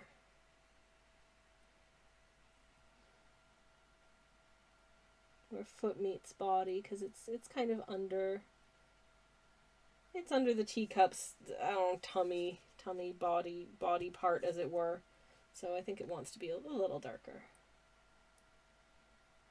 A little out with a light.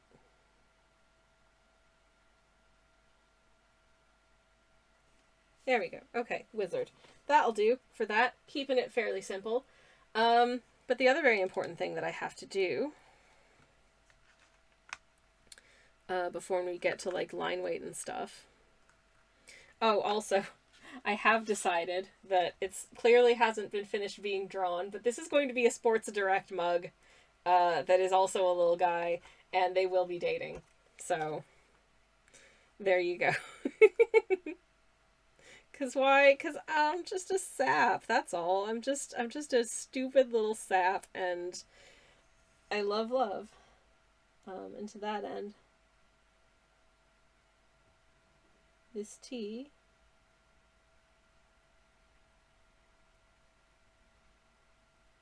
is a very lovely cup of tea. There we go. Yay! Aw, actually, I think that's kind of cute. I think it's cute with a little heart on the tea tag. Yeah! Hell yeah. Okay, wizard. This is so silly. I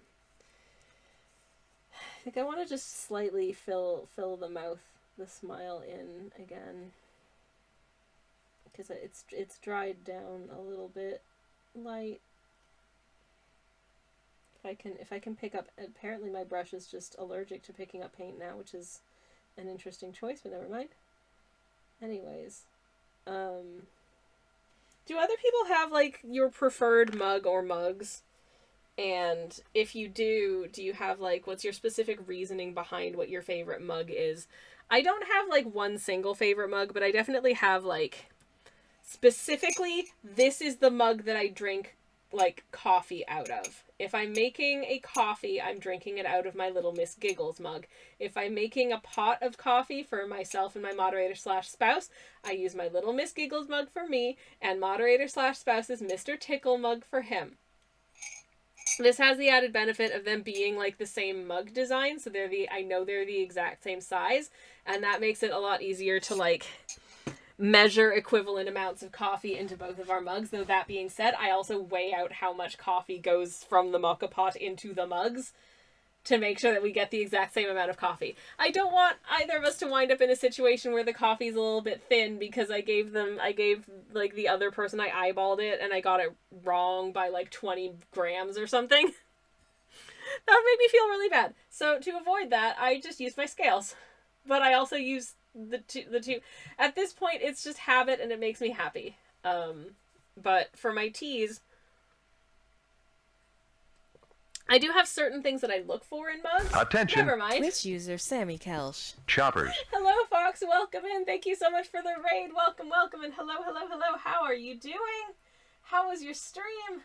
What did you get up to today? It is so good to see you. Welcome. Hello, hello, hello. Let me get a shout out for you in the chat. If you don't know Fox, Fox is awesome. Also, hi, Angel Bean. It's wonderful to see you. Welcome in. Thank you for coming in on the raid. Fox, how are you doing? How was your stream? Welcome. If you're not following Awesome Fox 42, there's a link in the chat now, and you should go do it right there. Hello, hello, Sen. Welcome, welcome. It's lovely to see you as well. Hello, hello, hello. How are you? Fox, how was your stream? What'd you get up to today? We are painting a little teacup guy. As you can see, they are just a silly creature. Oh my god, Later Cater, why are you awake? Also, hi, Later Cater. Also, good night, Later Cater. Or good morning? Good morning. Sorry I can't say I need to be asleep. It's 4:30 a.m. Yeah, I'm surprised. Anyways, have a lovely sleep. And hello, everyone else. We did escape room puzzles before I dipped out for dinner, says Sen. Oh, nice. Fox and we used Crimbus puzzles and Escape Simulator 2 with Sen, and then talked about neurodivergence while I did Picross. Nice. Nice, nice. That's my idea of a good time. Once again, if you're not following Fox, you should do that.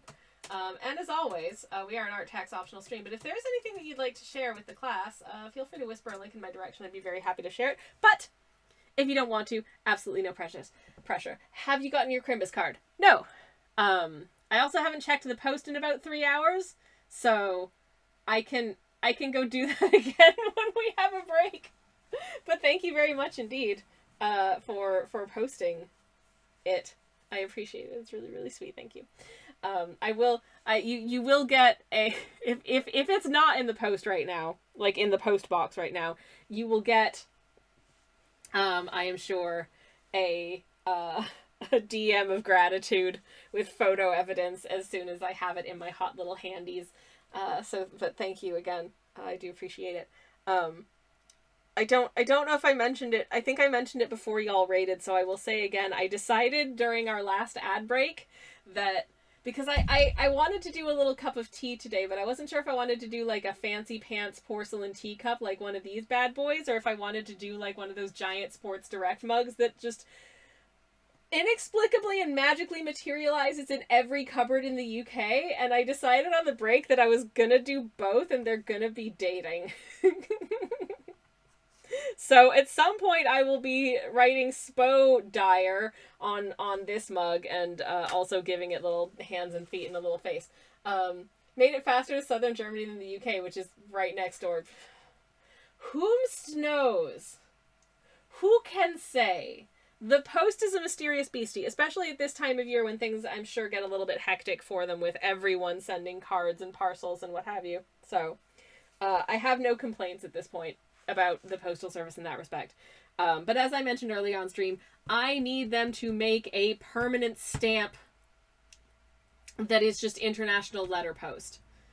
International Standard Letter Post stamp. You just buy a sheet of it, and then you don't have to worry about buying the ding-dang 20-piece stamps to make up the postage. And they can still have They can still have the cute pictures on them, because I hate that they're no longer making new stamps in like the special stamp ranges, the things like celebrating 500 years of Wallace and Gromit, or Boudica, who was she, or whatever the British thing that they're putting on stamps this time is. Celebrating British weather forecasting. That is one that has existed. But yeah, so they've stopped doing special stamp designs in like anything other than first and second class stamp, which makes me very sad, because I like being able to send my international friends things that have like a cute picture on them for the stamps. And when I run out of them, I'm not going to be able to do that anymore. And even at the moment, because international postage price has gone up, I mentioned this earlier in chat, but you'll get like a displacer beast, and then 50p, and then 20p, and then another 20p. Because the postage price has gone up by like 70p since the time not that long ago that I bought like 4 sheets of international stamps. Anyways, yeah. In shitification, if ever I did see it. You don't have one, says Fox. Yours has an international stamp that is minimalist Christmas design. Ooh, I'm very excited. See, this is the thing. I like sending fun stamps because I know how fun it is to receive things with fun stamps on them. So I'm really going to lament the day that that I run out of fun stamps to put on, international orders, because I love getting to do it. It's so fun and cute. Maybe I'll just need to design a sticker sheet that look like little stamps, and I will just put them on like on the inside of the package or something, so the postie doesn't get confused. So you still get cute little stamps. That's actually a really good idea. I'm banking this, and I'm gonna do like a sticker sheet of little stamp designs. I'm gonna do that because I think that'd be really, really cute. Oh. I could do them with places I've been in the UK. Oh, that would be adorable. Oh, I want to do that now. It's going to be so cute. Anyways. Sen says, the German Postal Service put out a winter design this year that's mostly done by Gen AI. Boo, Earns! Sorry. I hate that. That's just... You could have hired an artist. You could have hired me. You could have hired Sen. Sen does beautiful drawings. Like, hire her to do it. Apparently it was retouched by an artist still. Well, I mean, I guess at least an artist touched it, but you can still see the glaring AI mistakes. I'm sure the artist is, sort of sitting there like... I'm sure they would have been happier starting from something from scratch. Yeah, rude. Rude! So rude! Anyways, there were Christmas stamp books, and each year they're different, and the difference between them is the color. A red background, I think, is international, and green background is local. That's really, really cool. Hell yeah. I love it. Anyways, y'all are breathtaking. Once again, if you ain't following Fox, you should go do that. For anyone who's just come in on the stream and is new here, if there is anyone who's new here who's just come in on the stream, I say just, it was probably like 5 hours ago, because I've just been... Hi! I didn't introduce myself. My name is Twitch user Sedge Callier. No, that's my husband. My name is Twitch user Sammy Kelsch. My brain is porridge. This is my last stream before Christmas, and it shows. I do cozy art streams normally on Mondays and Thursdays, and I do cozy game streams on Friday mornings and every once in a while on a Thursday if I'm feeling extra crispy. But I'm only doing one stream this week because I'm going to be away doing things with family for the rest of the week, and I hope that's okay. And I hope whatever you all get up to for the remainder of the week is fun, or at least chill and relaxing as best as you can. I hope you have a wonderful time, whatever you get up to. I'm a traditional artist working primarily in watercolor. I usually do a somewhat better job than this, but we're doing a little teacup guy today, and I think they're turning out pretty darn cute, if I do say so myself. And here's some of what my art looks like when it's done, if it will let me show you. Oh, this is... Okay, my most recent thing, I haven't posted in like over a week on Instagram, which is a really bad form. My analytics will yell at me when I go back to Instagram to post something because they don't like when I do that. And I do get little notifications being like, see how your art performed. Oh, geez, there's room to improve. And I'm like, oh, shut up. Because I don't care. Anyways, this is the most recent thing that I posted to Instagram. I've got such a backlog right now. And it's pirate fan art. This was an animation frame for a project. A whole bunch of artists got together and each did like a frame of animation of a little scene from the pirate show where they did a little smooch, and it was really cute. Spoilers for a show that's been out since, I think, what was it, 2022? It's been a while, which makes me feel sad, because I missed this show. It was canceled after its second season, which is stupid because it was incredibly critically acclaimed. It was one of the most popular shows on the streaming service that it was on, and they canned it because, I don't know, David Zaslav is a dick, I guess. We don't like him. But yeah, anyways, what's something else that you might want to see? This is Hornet, but as a medieval illuminated manuscript. If you're familiar with Silksong, there she is, doing a Shaw. And this was a Paper Drake sticker that was in my shop, but it no longer is because it's sold out. I'm sorry. This is my most popular piece of the year. It went like hotcakes, which is really nice, but also I ran out of it, so I'm sorry about that. And these are the Gnome Husbands, who you may know from, I paint them a lot.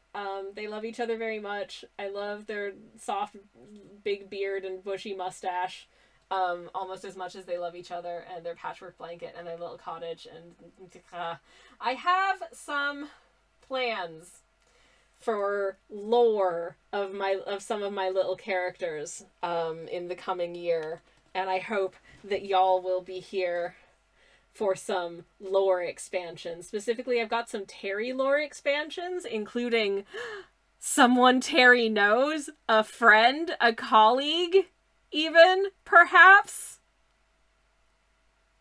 Terry's getting a colleague.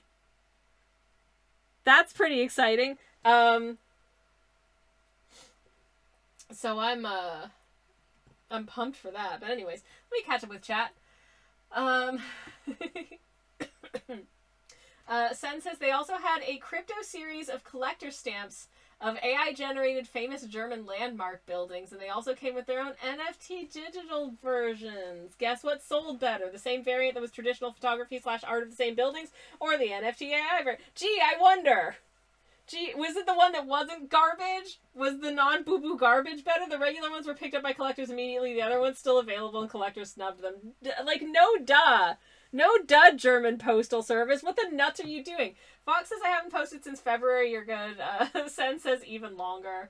I think I should have a link in my whispers from Fox that I would very much like to share with y'all. So let's go have a little look-see and what that's all about. Also, hopefully I have my ad warning set up properly so you're not going to be bothered by ad warnings and stuff. I hope. Ooh, those are really cute. Okay, so these are some holiday stamps from Ireland. I like those. I think those are really nice. I like a minimalist design like that. I think that's really fun. That's really sweet. Thank you so much for sharing. Sen says, well, I'm getting hired for TTRPG illustration by a German publisher, currently looking over the final contracts, and then work starts in the new year. Hell yeah! Congratulations! Get that bag! And that sounds like an amazing project and a very good fit for you to be working on. TTRPG illustration, love that for you. Hell yeah. Yeah, they're neat, says Fox. They are neat. I love them. I'd love to see it. Thank you so much for sharing. Actually, okay, this isn't Christmas stamps, but I do...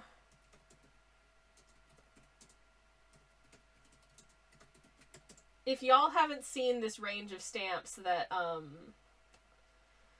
that Royal Mail put out a little while ago, they are heckin' cool, so I'm gonna, see if I can... No, why you make image so tiny? That's rude. Okay, because I just think these look so cool, and I did get some for local postage. I had so much existing local postage that I haven't gotten around to using these stamp sheets yet. Fox says, okay, got it, bouncing it off my desk and breaking my new PS5 controller. Hell yeah! Thank you so much. Have a nice post-stream decompression session. Thank you again for a raid. I really appreciate it. Enjoy your new controller. That's exciting. Oh shit, those are so cool, says Fox. I know, right? I love them so much. Obviously, Nessie's my girl, my queen. We've got Beowulf and Grendel here. Oh no, it's Welsh. It's Welsh. And my Welsh is imperfect. So I apologize, but blood trailing off the end. It's Nessie. And some little Cornish peskies. Very cute. And we've got Finn. Okay, we've got Finn here, but my moderator / spouse has just come home. No way! No way! Oh shoot! I think Fox has just left, and their Christmas card has just shown up. I'm not going to show my address on screen, but I'll be back in just a second. I'm going to say hi to my moderator / spouse. That's from Fox. They were literally just asking whether or not I got it. Seems like a waste of time opening it then. No surprise about who it's from. What's the point? How was the day, sweetie? Are you okay? Yeah, it's fine. Well, frustrating / boring. The point isn't necessarily the surprise. Well, it's good because there isn't any. Okay. Anyways. I'm sorry your day was frustrating / boring, but I'm glad you're home. Well, I hope it's not from anybody because most people shouldn't have my address. Anyways, welcome home, sweetie. Sorry? I've been posting it. Thanks!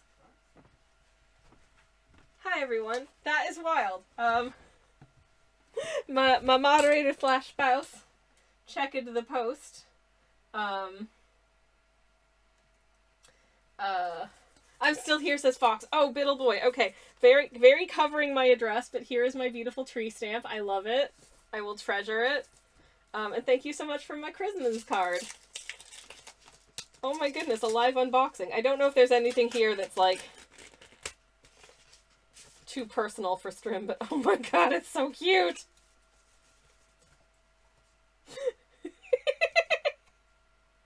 Oh, that's so cute. This is Fox's artwork, by the way. It turned out absolutely adorably. I love their little cocktail.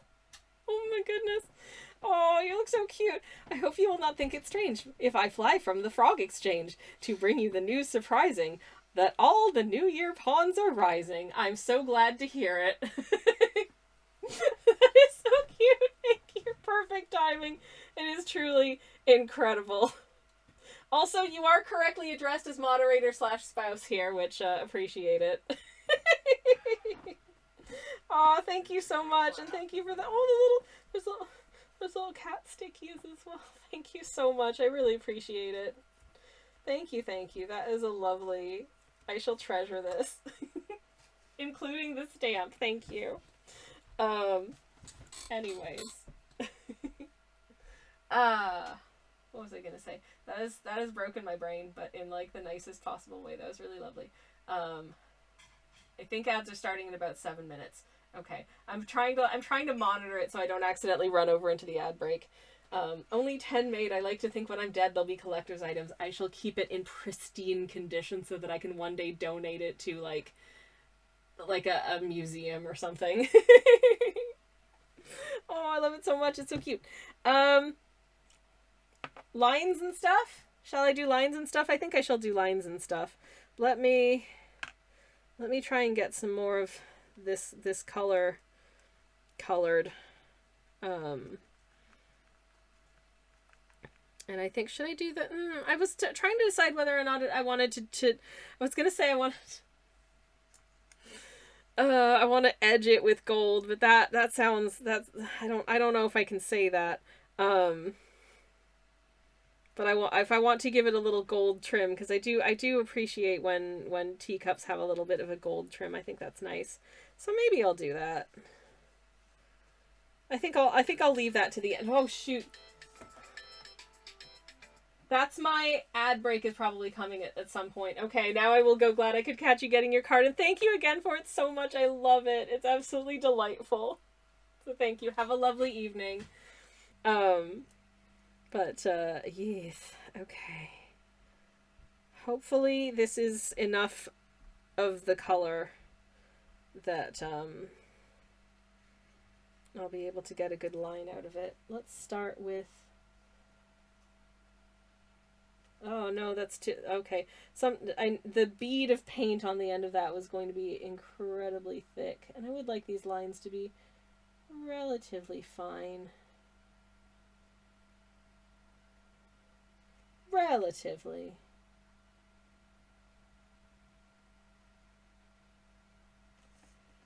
Okay, I think this is all right. It's a reasonable I think weight of color.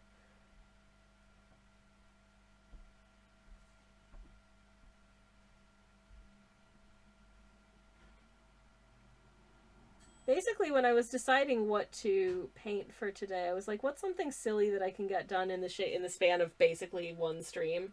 And it ended up being this little teacup guy. I haven't done one of these little just like... It's just a thing probably related to food, but it's a little guy for a while. I've done a few of them. Actually, a while back I did a little yogurt pot guy, and then I made stickers of the yogurt pot guy, and I was really confused as to why no one was buying stickers of the yogurt pot guy. And then I looked in my, like, the back end of my Ko-fi shop, and I could see that I didn't actually activate the listing. It was just sitting in my drafts. So that's why no one was buying yogurt guy. I don't think I've fixed that yet. So I think it's just going to be a new edition for like the next shop update. Ta-da, it's Yogurt Guy from the vault. Because I made him like a year and a half ago, probably. What a ding-dong, but never mind. It means technically I get to release something new without having expended any additional effort or money. And I love that for me, so yay! Anyways, it's fine.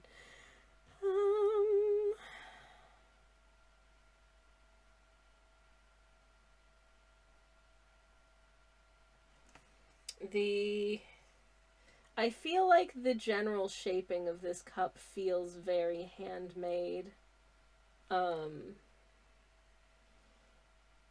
In as much as it's like all uneven and stuff. Oh yeah, I wanted to say I cannot show you on stream because it is a violation of TOS, but I found the most amazing painting while looking for reference pictures of Sports Direct mugs. Oh, it's break time. All right, never mind. It's time for a break. Let's have a drink, have a stretch, take your meds if you need them, and I'll be back very shortly. BRB. Yay, break's over. Welcome back, everybody. Thank you for your patience. We're back. What I was going to say is that I had decided to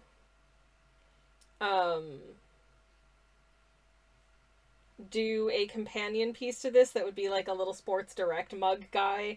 If you're from the UK, you know the Sports Direct mug and the ubiquity of it. So I started drawing a Sports Direct mug. It looks like this. It's clearly not done yet by any stretch. But in trying to find like references of what a Sports Direct mug actually looks like, because like I can picture it prototypically in my mind, but you know, sometimes it's good to actually see one properly. So I did a Google image search, and not too far down in the results was a painting that someone's done of a little still life of a Sports Direct mug with like a vase of flowers and another item. And I don't know if there's a story behind this piece.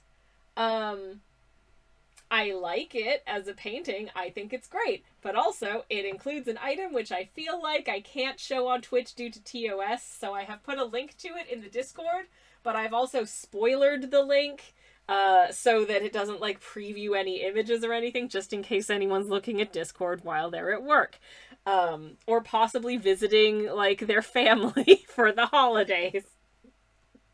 Please, please. Just viewer discretion is advised. It's a little grown up. But just as a painting, it has absolutely delighted me. I don't know. It just feels so British to me, that painting, in ways that are hard to explain. But if you see it, you'll probably understand. Anyways, I'm gonna try and finish up this piece today. I don't have that much left to do, and then I'm gonna go make soup. And then think about the millions of things that I have to do tomorrow, and possibly if there's any ways I can get ahead of things for tomorrow. Like, I might just go ahead and pre-chop my almonds for tomorrow, so I don't have to do it tomorrow morning for my jam thumbprint biscuits, which I will be bringing with me to go visiting. I do love baking, as I'm sure you well know.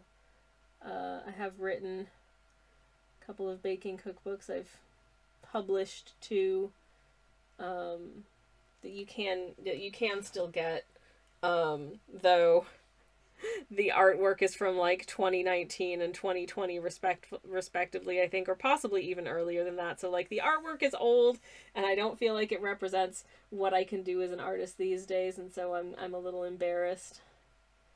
You know, it's an interesting thing as an artist, like going back and looking at your old work, because you see all the ways that, like, you know, you've grown, and sometimes you go back and you're like, damn, I did a really good job, and then other times you go back and you're like, man, I just really didn't get how to do this thing, or I feel like I could have done that thing better, or whatever it is. But other people see your old artwork and they're just like, yeah, this is nice. And they see your new artwork and they're like, yeah, this is also nice. And then sometimes, which can feel really weird as an artist, is when someone's like, I prefer their older work. And it's like, oh, but I feel like the work I'm doing now is better and more sophisticated. What do you mean you like the older stuff more? Oh, no. Crisis time! Crisis time! Panic, panic, panic! Ah! This is the opposite of what's supposed to happen.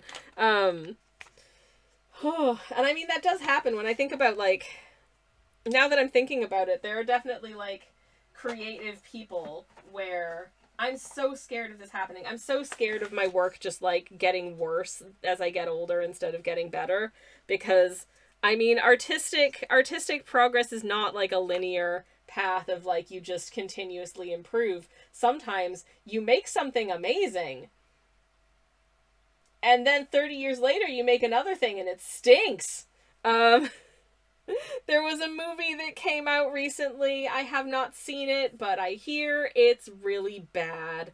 But it was from, oh, what's his name? I think James L. Brooks, who has a pretty decent track record of making some pretty good films.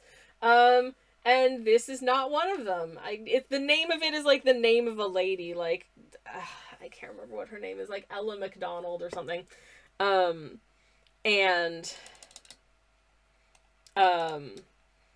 Yeah, it's like she works in some kind of politics, I think, in like Washington D.C. And so because of reasons, they set the film no later than 2008. I don't know why that could be. But apparently it's just kind of bad. I've seen like trailers for it, but again, this is, you know, coming from a creative maker of films who's made other films that were good and widely celebrated, and I guess that just goes to show you can't, as a creator, as an artist, you can't get complacent and assume that no matter what, you're just going to get better and better as a creator. 30 years, are we talking about your YouTube release schedule? Babe, you know I've had a difficult few months. And also, the people who are producing, like, YouTube videos every week are either probably making things that are significantly lower effort than I do, or don't have other jobs and are able to do this full time and also possibly hire, like, editors and producers and people to write scripts for them. So, I don't know what I can be doing more apart from just giving myself a punishingly busy schedule and burning out before my channel goes anywhere.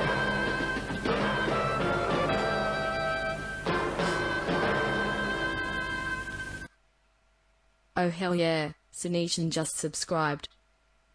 Well, I'm very sorry about the way that TTS Nicole says your username with an Australian accent.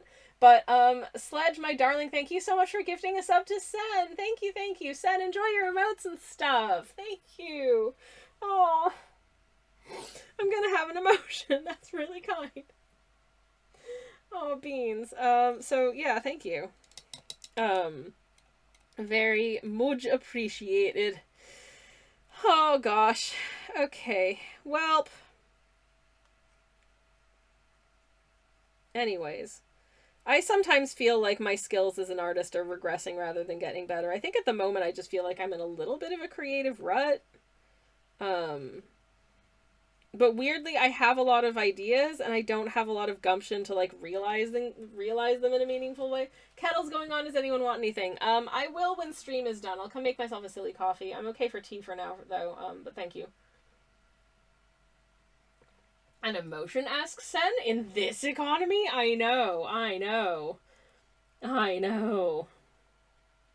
And yet, I simply cannot help but splurge on a feeling.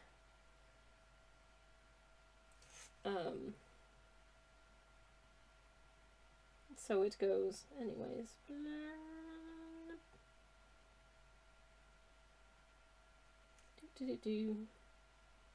Teabag string. I was thinking about trying to integrate, like, all of the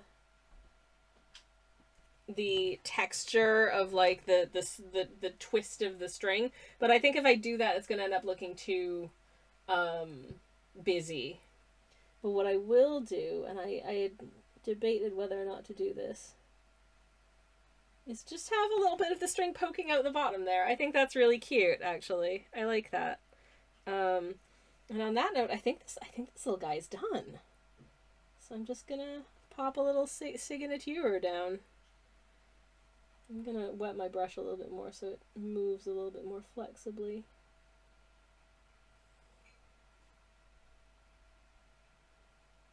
And once again, my signature never looks the same twice. It cannot be replicated, even by me. Can't be done. It is never the same. I say, as the haver of this signature. If I were famous, there is a very real possibility that someone would be like, hey, this signed book isn't really signed by the author. And it turns out that actually, yes, they'd be like, oh, it's counterfeit. You're selling it for extra because it's signed by the author. And that's not what their signature looks like. But no, that is what my signature looked like. Because I'd signed like 500 books that day and I was getting hand cramp and things were starting to go off the rails.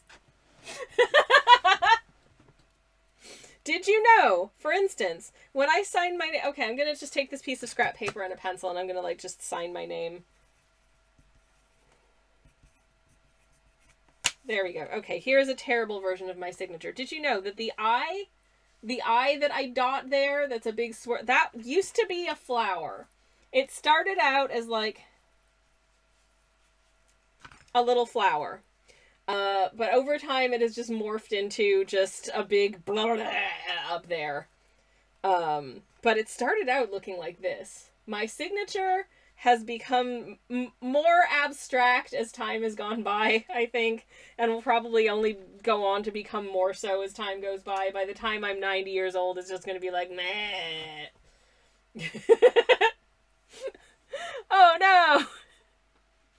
Anyways, so yeah, that's our teacup. I'm gonna do... I think signatures tend to do that, says Sen. This is true. I know that, Mod/Spouse had to sign for some stuff recently. and we remarked on how his signature is very like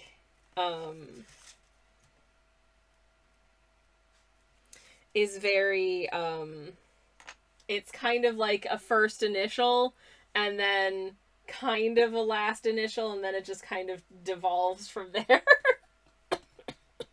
But you know, it works.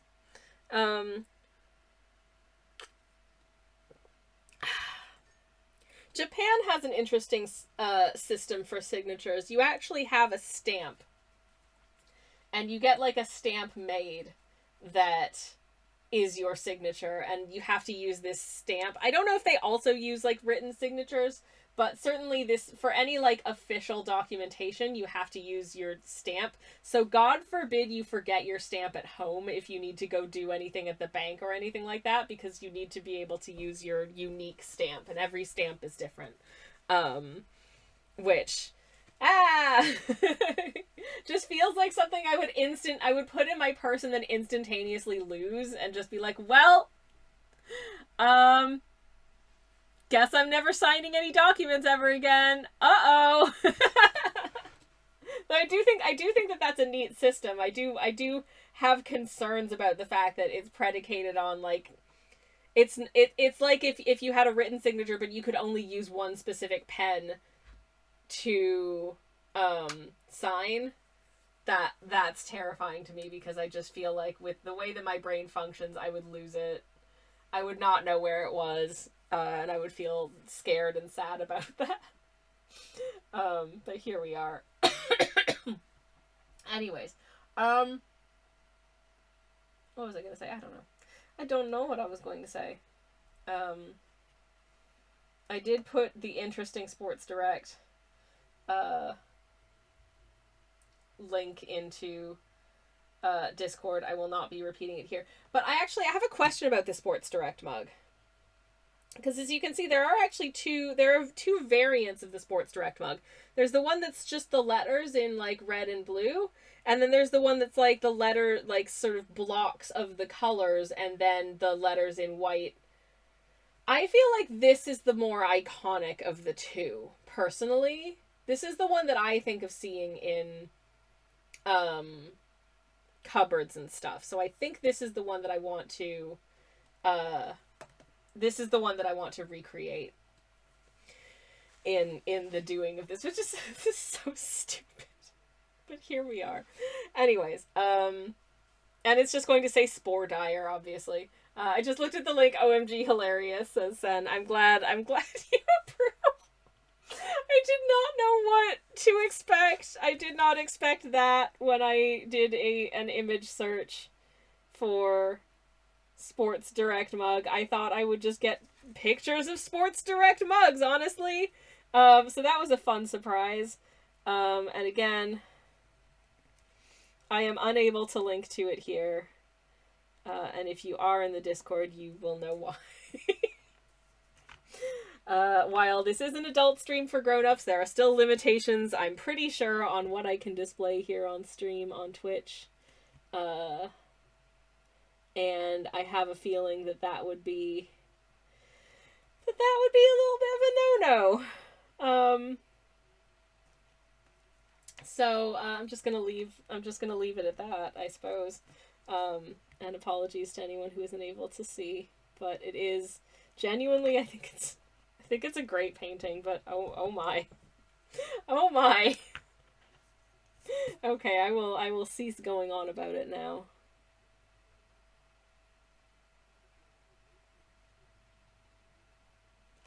Is that too... No, that's too big. Okay. I wanna just adjust the string placement a little bit, I think. Once again, I don't normally do a ton of sketching on stream, so I do apologize. I don't know if it's interesting to see me sketch stuff, because I feel like it's less visually interesting than things that are in color, and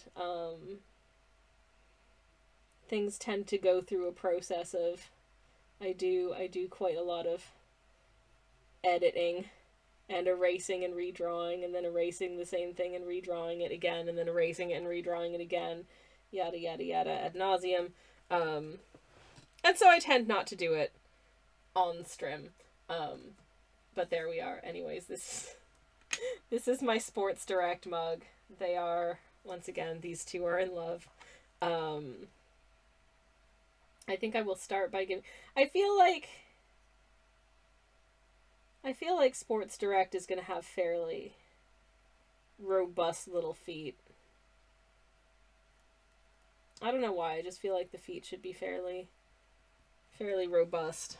Like something like that. I feel like that is the feet of a Sports Direct mug. You know, they're muscular feet because they do sports.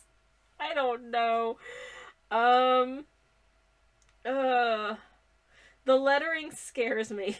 I kind of want to do it off stream because I know it's going to take me about 100,000 different tries.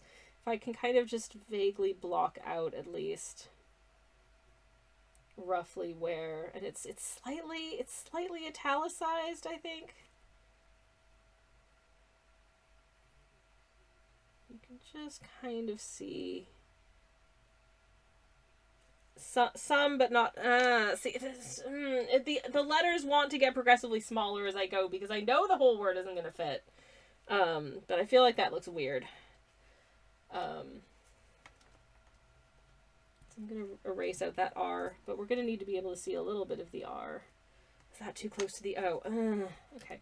Okay, I'm gonna do the lettering and stuff off stream, and we'll come back and I'll probably have just painted this off stream, to be perfectly honest. We'll come back to something fresh next time I stream. This time next week, probably. I'll probably be back streaming on Monday. I don't want to 100% say what we're doing because I don't know yet, because it depends on a variety of factors, traveling and energy levels and other plans that we may have next week. So I will be back at some point after the holidays, but I will not be back this week. I'll probably be back next Monday. This was really fun. I know I haven't done one of these little guys in a while, and I thought it'd be a nice little break to start and finish something all in the space of a single stream, which I don't often get to do these days, so it's nice to just allow myself to do that. These says, have a wonderful holiday, everyone, and you too. I hope you all have a wonderful holiday. Very much I do.